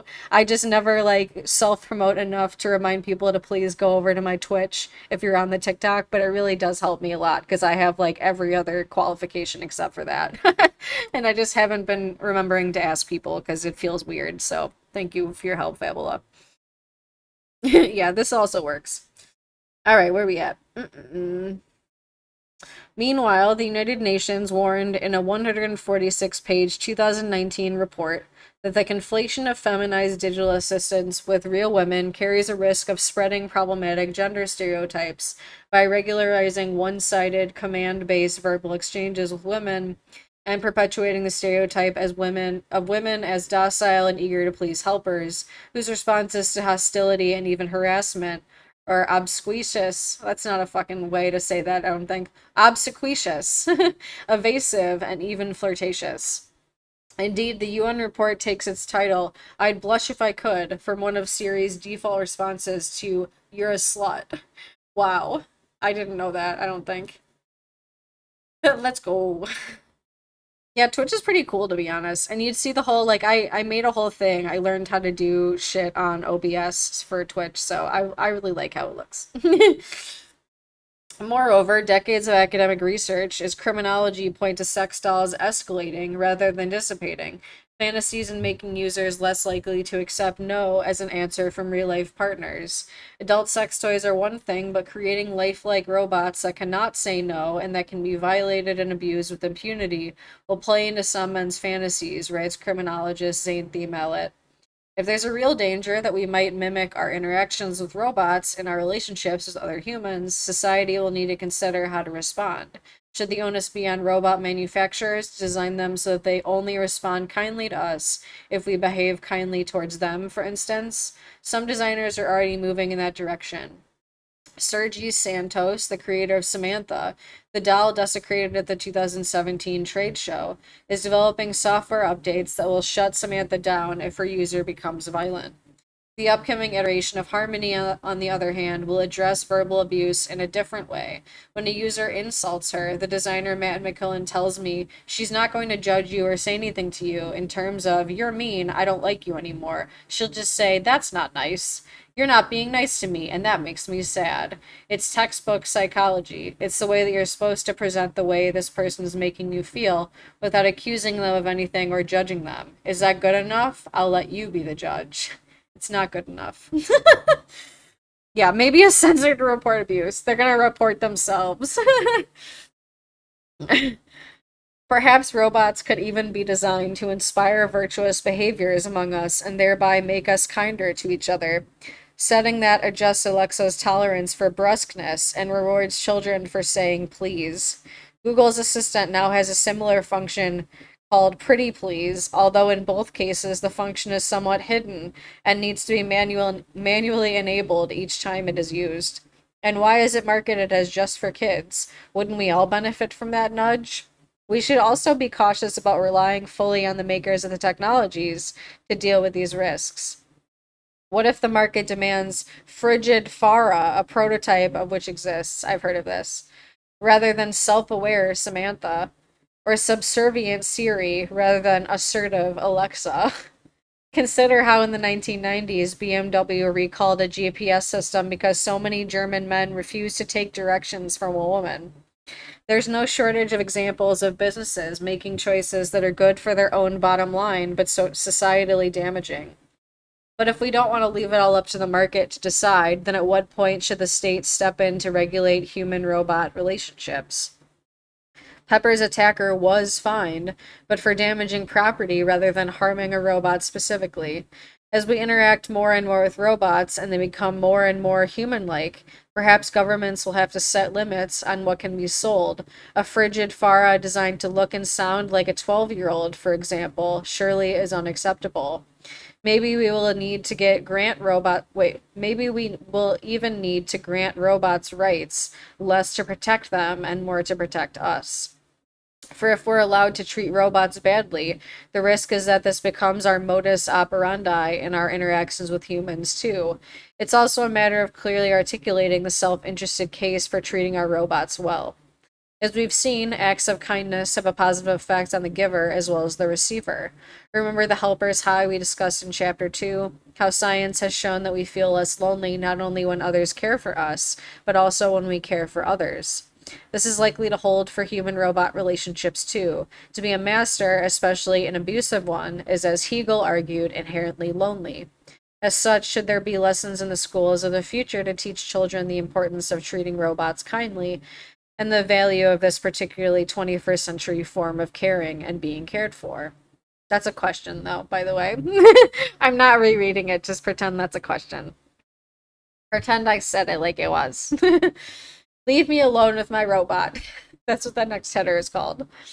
There's another big danger that robot love and friendship portends that we will come to prefer our interactions with robots to those we have with humans.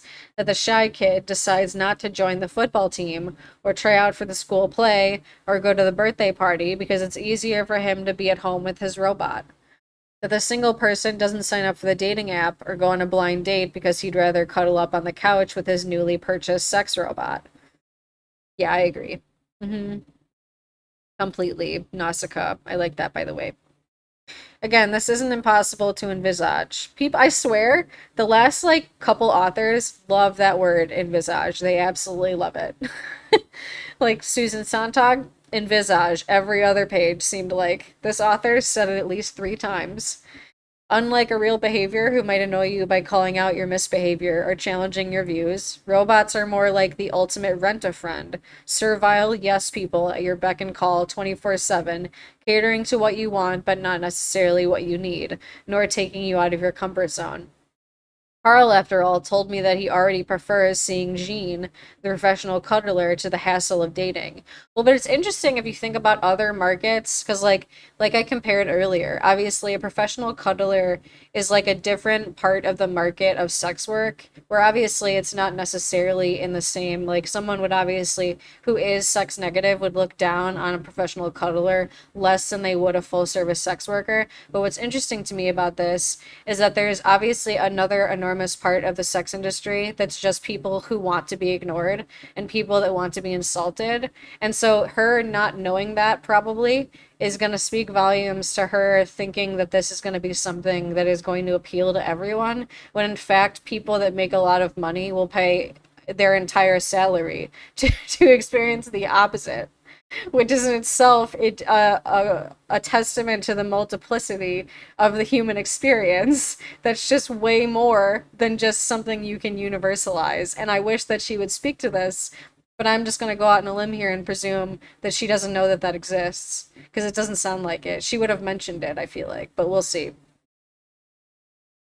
Carl, after all, told me that he already prefers seeing. Yeah, I already read that. Thanks to commercial imperatives, designers and programmers typically create devices whose responses make us feel better, but may not help us be self reflective or contemplate painful truths, writes Nicholas Christakis, a professor at Yale.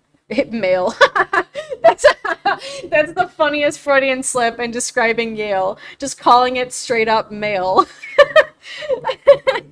A professor at Ivy League University, male, who specializes in human robot relationships.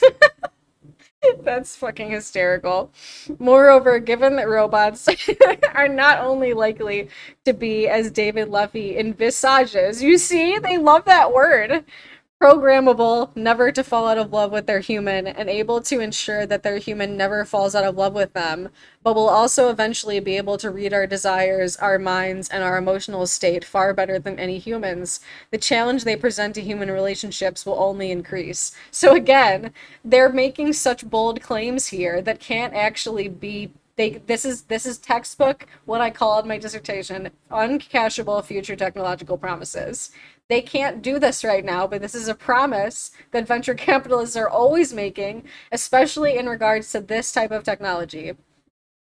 This will be especially so as robots become, yeah, again, another one. Or wait, did I just read that? Ever become ever more capable of not only reading our minds, that is quite literally impossible, and desires, but also acting on them. Yeah, it's just goofy. It's just not possible right now, at least. But they're always promising it as if it is. Think of the Pepper of Tomorrow with his promise that if you are sad, he'll promptly play your favorite tune.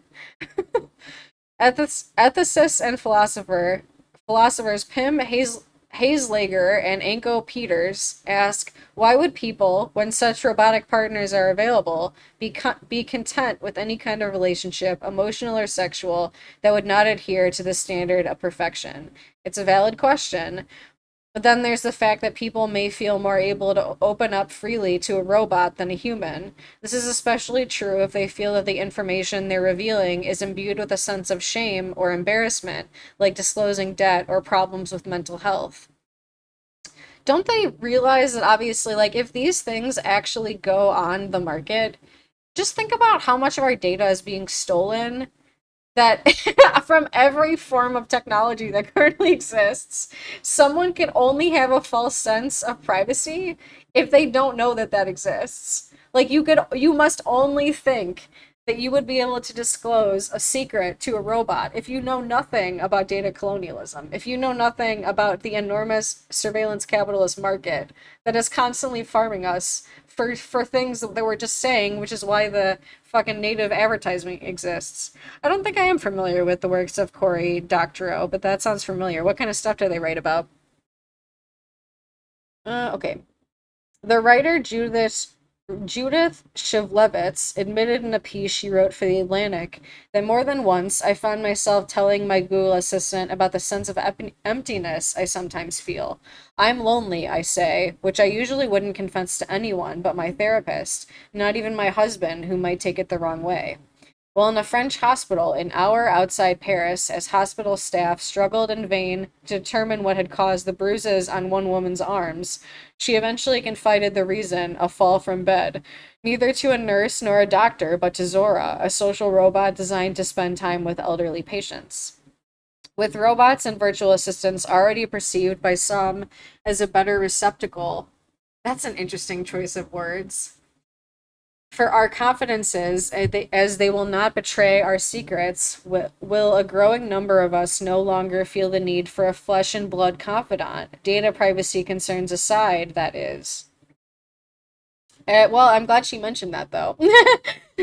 Again, I love how I read these and then I'm like, hold on, and then I say it, and then like a second later, like in a couple lines later, they say exactly what I just said. The amount of times that happens is awesome. Yeah, receptacle. It's like it actually perfectly speaks to exactly what we were reading in the disappearance of childhood the other day. So we were reading Neil Postman's The Disappearance of Childhood. It's on my Twitch still for anyone that is curious about it. I read it for literally like 8 hours, like 3 or 4 days ago, and we only have like 60 pages left, so I'm gonna read that eventually soon. But it's interesting in that book, it relates perfectly to this idea of our personal and intimate things being thrown into the receptacle of a robot, because it speaks to the idea that anything human, and I write extensively about this in my dissertation too, the way that I've made the argument that the mechanization of humans has happened is because we've come to believe the human body is a machine, and a part and parcel of that is the bastardization of anything that is incredibly human, which includes having a body that requires some form of upkeep, but also the shame and the guilt that's been socialized into us in basically every conceivable way, that's also incredibly marketable. And it also includes a lack of comprehensive sex education that is also built on usually medically inaccurate information, like abstinence only sex education, that is, and a bastardization of anything inherent to our human nature, like anything related to having to use the bathroom, anything related to having body odor, or for anyone assigned female at birth, having body hair, like anything related to burping or like digestion or mortality, like all the things that are apparently too taboo to talk about. That's the kind of shit that we're shamed into existence out of. Shit, you know what I pretend that was words. You get what I'm saying. So anyway, this perfectly lends to the argument of, okay, I'm too ashamed to like disclose this information to a human, so I'll throw it into the actual garbage of a robot, because apparently the things that are intimate to me are so terrible that I'm going to describe them and put them into a place I put actual trash.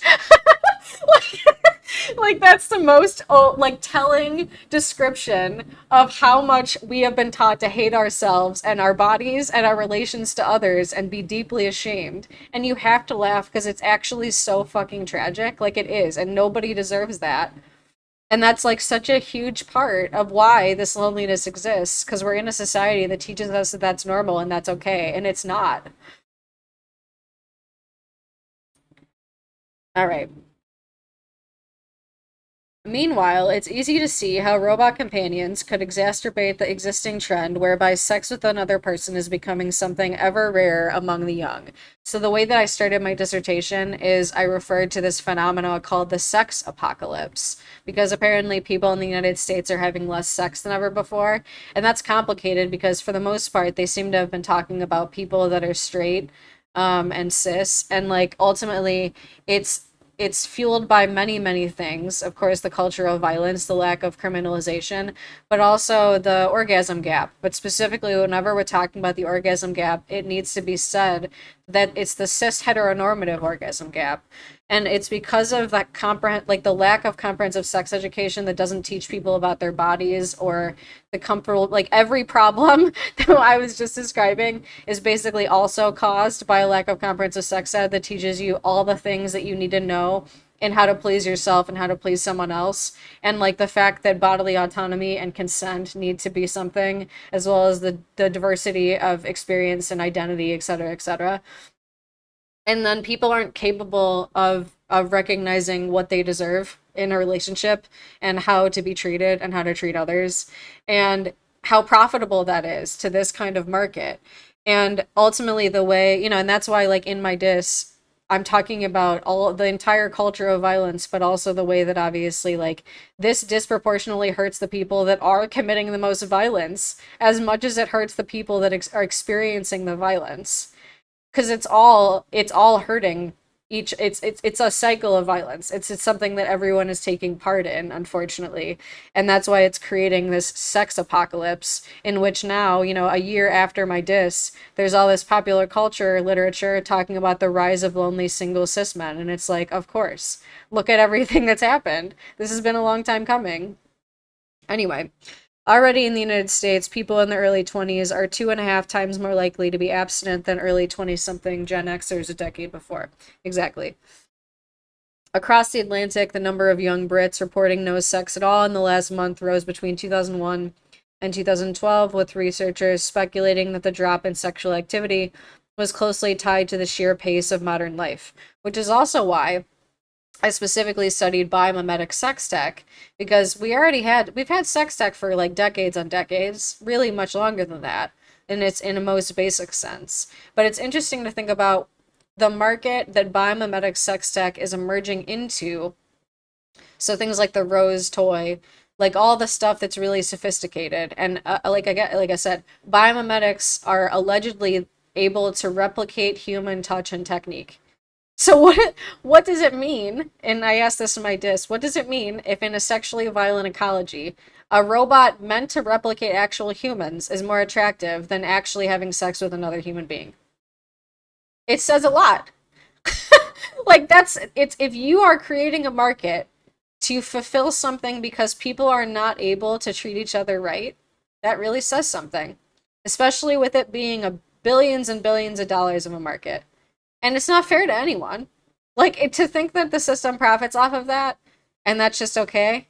Like something's got to give. Is it going to be enough? That's the question I ask at the end. I'm like, I don't know. I don't know if it will be enough. We'll see. I guess only time will tell.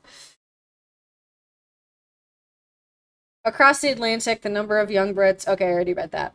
3 and 5 18 to 34-year-olds in Japan are not in any sort of romantic relationship, a 20% increase from 2005. And that's what this book is giving me too, because I primarily looked at the US context, to be clear. But this book is giving me, hey, all these things that you talked about touch hunger and touch starvation, that is a result of how deeply isolated we are. This is happening not just in the United States, because neoliberalism started in the United States and expanded in the global world, all over the world. This same shit, the late stage neoliberal influence on every, it's bleeding into all aspects of our lives, is not just happening in the United States, because neoliberalism is influencing everything globally. So it's influencing everywhere, basically. In China, three-quarters of empty nest youths, adults aged between 20 and 39 who live alone, have sex only once every 6 months or less. Oh, wait, hold on. I didn't finish that other sentence because I was so excited to make that comment. I said 3 and 5 18 to 34-year-olds in Japan are not in any sort of romantic relationship, a 20% increase from 2005. Dr. O is an author, activist, known for dystopian sci-fi and advocates for digital rights freedom. Oh, that's cool. I gotta look into them then. Well, and what makes this complicated too, right, is we got to remember, and I didn't write a lot about this. I know, I guess I did. Never mind. In chapter 3, I talk about intimacy and sexualities literature, and there's been enormous change. It's like impossible for us to catch a break as a society, especially as millennials. Like, let's be honest, because okay, think about this. I was born in 1990, right? I had my first screen name when I was like 6 or 7 years old. So I was already like, I was alive before the internet took off, but I really wasn't. And then we were thrown into this fucking shit show of early internet, which was absolutely terrifying for anyone that lived it. And we know that. And I write about that now because of that. And then, there was already so much homophobia and transphobia and all types of discriminations. So people that wanted to have like any kind of healthy concept of self or relationship that wasn't just cis and heterosexual, they didn't stand a chance, really. Like this, at least depending on where they lived. I didn't. I can't speak for everyone, obviously. There were some places where you could, and people did, luckily. But for the most of us, no. It wasn't accepted, and you were absolutely hated for it, shunned from your family, ostracized, etc., etc. And it still happens to this day, obviously. Even though it's better than it ever has been in our lifetime. And then, right, now it's finally better than it ever has been, but we're more isolated than ever before. And then now COVID hit. So it's like, what do we do? Like, honestly, we can't catch a fucking break. Like, anyone, and I don't know. It's just, I really, I don't know. I don't know what we do. But it's just, it's been a wild lifetime in that regard. Like, ugh. For those that for those for whom dating has become increasingly fraught and confusing, in part thanks to dating apps and the ubiquity of porn, it's quite conceivable. Wait, why did this just freeze? It's plugged in. Excuse me. Hello. That was weird. It's never like put a screensaver up when I'm actively reading it before. Okay.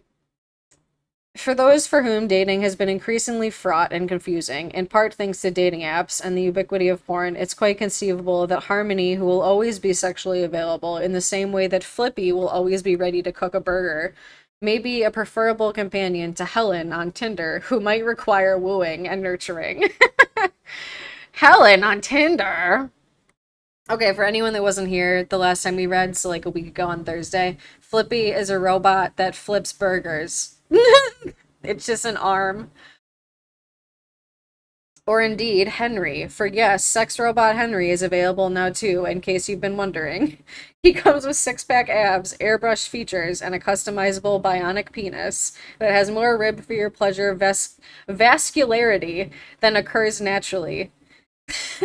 There are now also transgender sex robots, like his female counterpart Harmony. Henry is not all about the physical, though. He'll woo you too with gems like, you can count on me for the good and bad moments.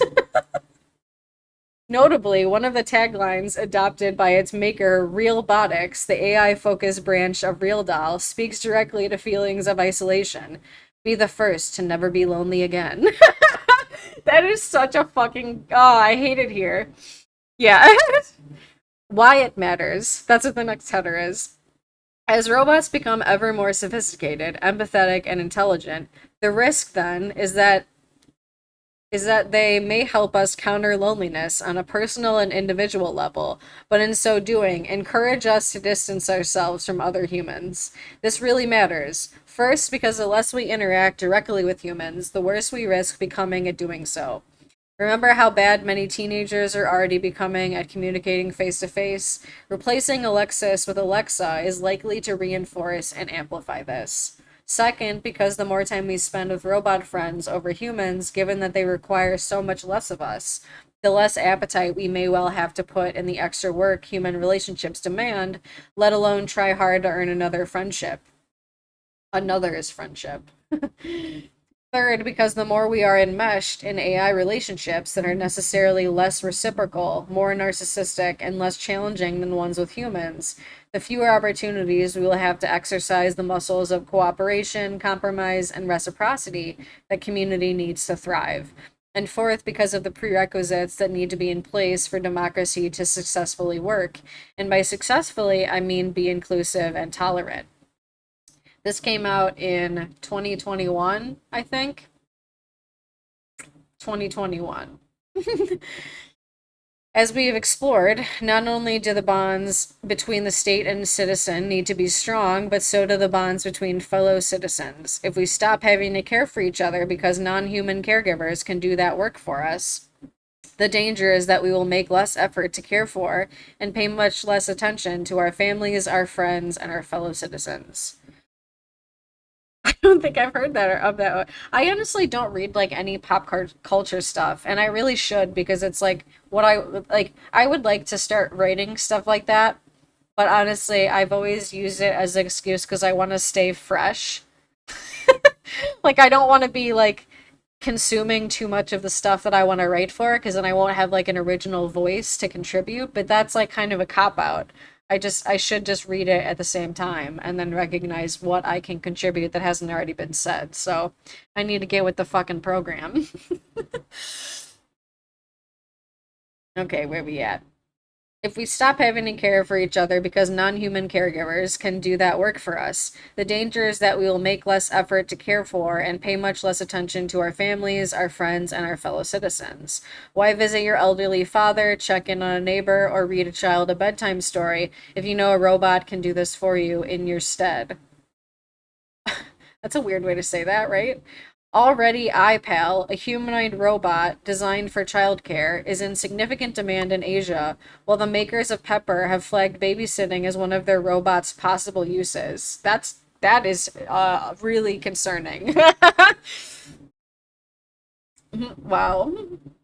How much of a leap will it really be for some parents already used to giving their child a phone or iPad to keep them quiet to hand over even more of their care to a robotic helper? It's true. Like, I mean, I'm thinking about people joking about being latchkey kids, like being raised on the TV, and then that would be the generation. That would be the generation that would be doing this for sure, if not millennials, I suppose. Oh, okay, cool. And as a society, we lose something fundamental when we stop providing care to others. For if we don't need each other, why would we honor each other's claims, rights, or desires? The danger is that a world in which machines have replaced humans in our affections and taken over the role of caregivers is also a world that is fundamentally incompatible with the underpinnings of inclusive democracy, reciprocity, compassion, and care. I think I did see Bicentennial Man. Well, thanks for hanging out. Oh, nice. Thank you. I appreciate that too. That will be very helpful. So, what comes to mind in this section is like people forget how few relationships in human history have actually been consensual. That's actually an incredibly new phenomena. Like, really think about that for a second. Just the sheer amount of dehumanization alone in the US alone goes to show that the vast majority for hundreds of years of relationships haven't actually been consensual. Because if you don't have financial independence, you can't be in a consensual relationship truly. Because you're dependent on another human being to survive. Because if you don't have money, you can't buy a place to live, you can't have food to eat, you can't have a fuck all. And you couldn't have your own bank account until the 70s on with your own name without your father's or another person's signature vouching for you until the 70s. That was my mom. I'm quite literally the first generation in my bloodline that has been able to live alone as an assigned female at birth person and be able to survive. And I'm not able to do it because the society has done everything it possibly can to make sure I can't afford to live, along with basically all of millennials, right? That is not a coincidence. That is horrific to think about. And it's not to say that people couldn't have had a happier relationship despite the circumstances of society, but it is to say we need to realize how horrific that is about the fact that, and how not surprising it is in such a sexually violent society to think about why these robots are now being sold to us. That is the reality of the situation that we were born into. And this isn't anyone's fault that was alive today. This isn't any, like, quite literally. That's what is goofy about it. Like, what people need to realize about the accountability that we need to have has nothing to do with even our immediate ancestors or their immediate ancestors. This has been in motion for such a long time, at least most of us. Some of them for fucking sure. But most of us have just been following the orders that we thought the world needed to run in because that's what we were told was the only option. And it never has been. And now we see that.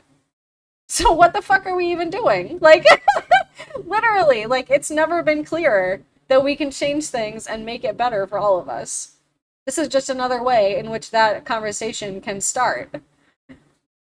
Technology can only ever provide part of the answer to growing loneliness crisis in the 21st century and comes yet again with a range of attendant risks.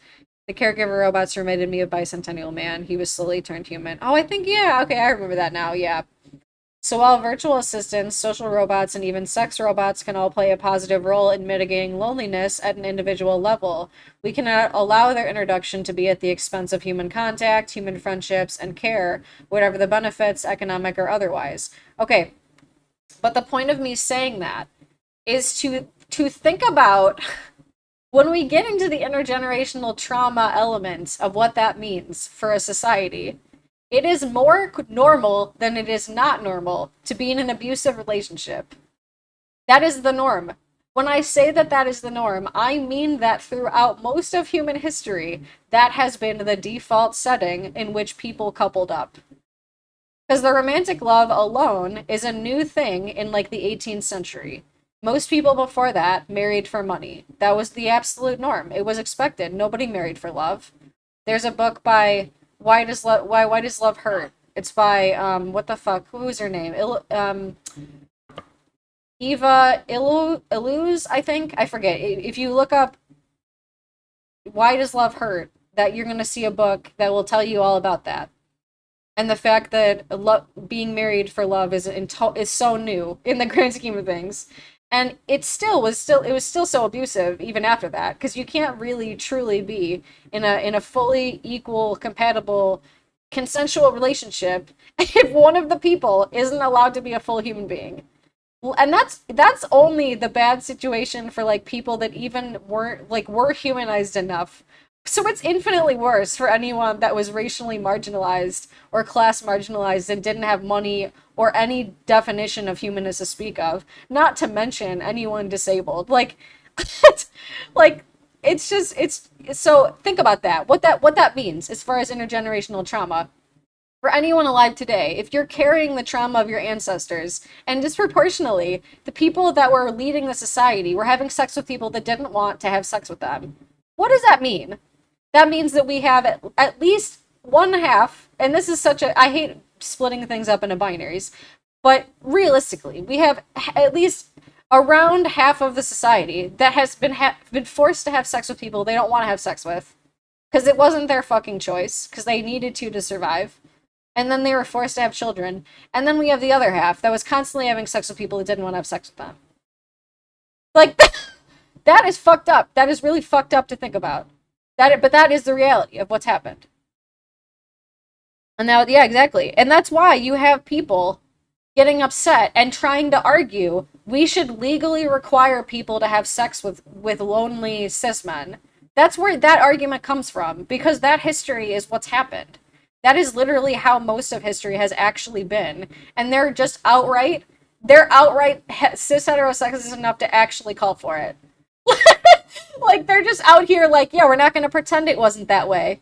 We're going to call for it right now. And we're going to call ourselves incels. And we're going to call ourselves MGTOW. And we're going to call ourselves all these other fucking things that are just outright outing the historical context in which the society has actually worked. And just think about it. Like, it's not even, it's, what I'm saying isn't, like, you don't hear people describe it in the way that I am right now, but that is the reality of what's happened. And I say this as an expert in this material. I wish that I had better news to share, but that's what's happened. And yeah, exactly, yeah. And that's awesome. And that's what makes it so much more special though, when there are actual like financially dependent, consensual, healthy relationships that exist today. Because we need to realize how brand new that is. Like brand spanking fucking new. That is a big deal. That is a big fucking deal. Like, that has never happened. Like, I'm not even kidding. That is a new invention, basically, with the generations alive right now. That is a huge fucking deal. Thank you, Jason. I just read a lot about specifically this stuff. Well, that's not true necessarily. Like, obviously, intelligence is made up. But I am a specialist in this particular material. Technology can only ever provide part of the answer to the growing loneliness crisis in the 21st century, and comes yet again with a range of attendant risks. So while virtual assistants, social robots, and even sexual robots, I'm just reading it one more time. Yeah, well, okay. I don't know if you think you're being funny, but or maybe you're just feeling really uncomfortable because I called you out and you don't know how to react, but you can do that somewhere else. um, So while virtual assistants, social robots, and even sex robots can all play a positive role in mitigating loneliness at an individual level, we cannot allow their introduction to be at the expense of human contact, human friendships, and care, whatever the benefits, economic or otherwise. The potential societal ramifications are too severe. It's a similar argument to why screens in the classroom have a role to play in educating our children, but should never replace human teachers. Instead, we should look to the advances in robotics and AI and emotional AI as a challenge to each of us to raise the bar, care even more about those around us, look out for each other that extra bit, be even more empathetic and altruistic, a challenge to push ourselves to always be more human than robots, and maybe even learn from robots how to become better humans. See, I like that argument. I think that is an important thing in regards to like any form of technology I've ever seen. Like when I talk about, I think I've talked about the book The Most Human Human by Brian Christensen a handful of times. And like that's the argument that he makes in that book also. Like the fact that we have AI that has beaten the Turing test for a number of years now, which is like the AI test to see if AI can fool a human into thinking that it's a human. And it's won that for a number of years now. So AI can do that. It's still not sentient, if that can ever be possible. But, and thank you, Robert, but it does definitely I think present us with an opportunity that is face threatening in the way that whoever that was just in my TikTok was probably face threatened because they probably listened to too many like meninist podcasts and how to be a man podcasts that are actually actively harmful because they hyper accentuate a form of masculinity that doesn't actually allow someone to be a full human. And so instead of emotionally processing what's gone on in the society, it's easier to attack people that they feel threatened by than it is to recognize that it would be healthier for both them and everyone else if they just recognize that they are entitled to feeling and being emotional instead of disproportionately dying of substance abuse and unaliving and all other forms of violence that they both commit at disproportionate amounts and enact on themselves.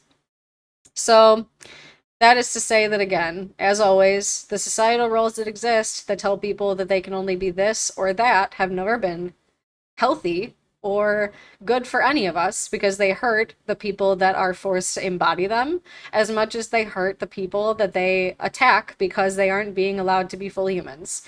And all of us are being taught to hate our bodies and who we are and to hate others around us for reasons that are absolute fucking bullshit. And until we recognize that, we're going to continue these horrific, deeply inequitable and interwoven discriminatory societies that we don't deserve at the end of the day because it's always been fucking nonsense built off of nothing but people's greed that benefit off of our division and our ignorance and our ability to fall for propaganda because it's very, very effective. So yeah, exactly, yes, totally. Yep.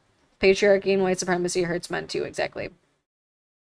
Cis men specifically, I'm assuming you mean, but obviously also trans men,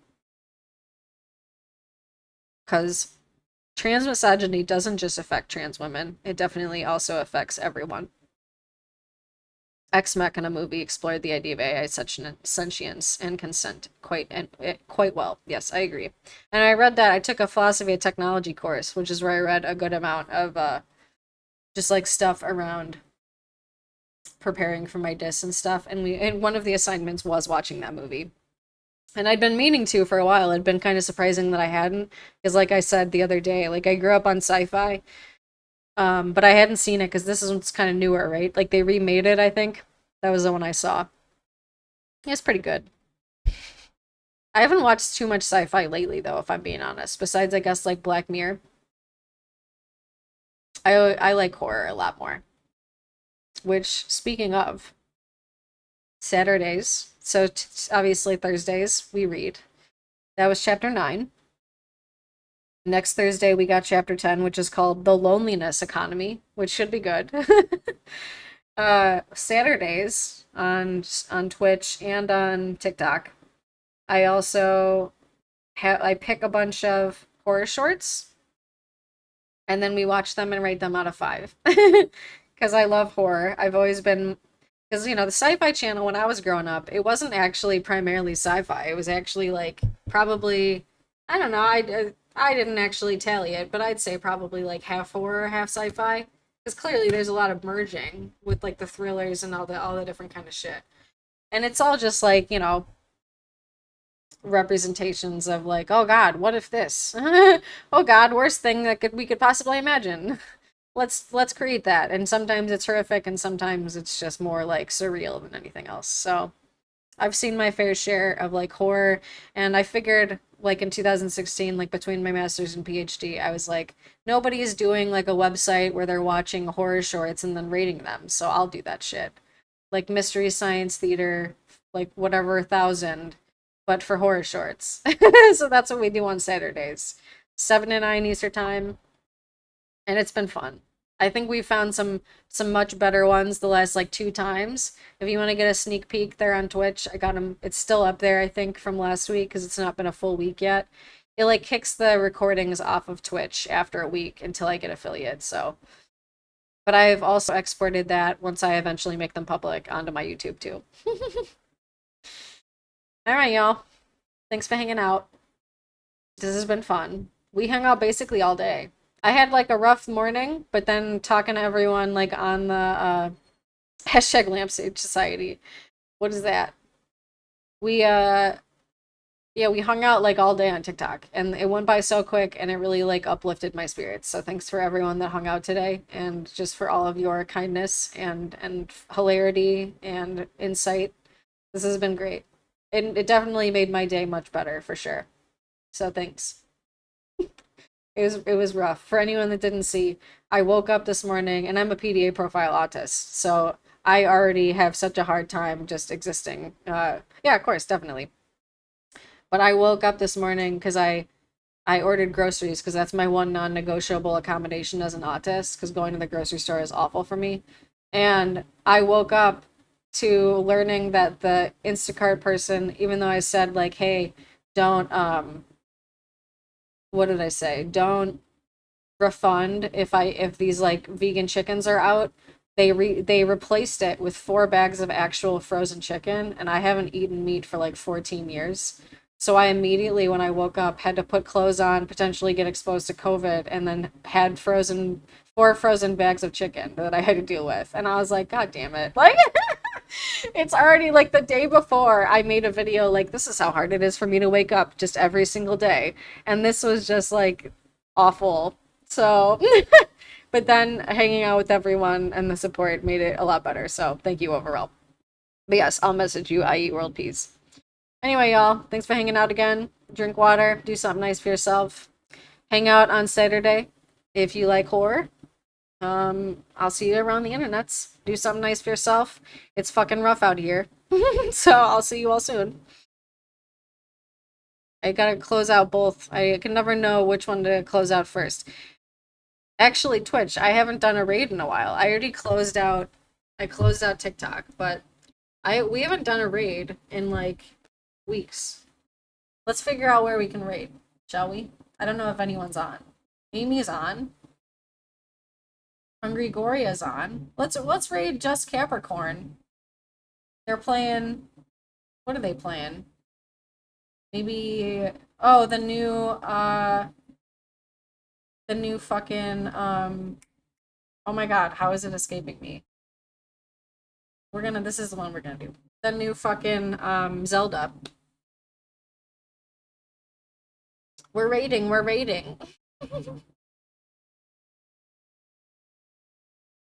Yay. All right, thanks again, y'all. Have a good night or day. Thanks for hanging out and being good humans. I'll see you all soon. Enjoy seeing the new Zelda.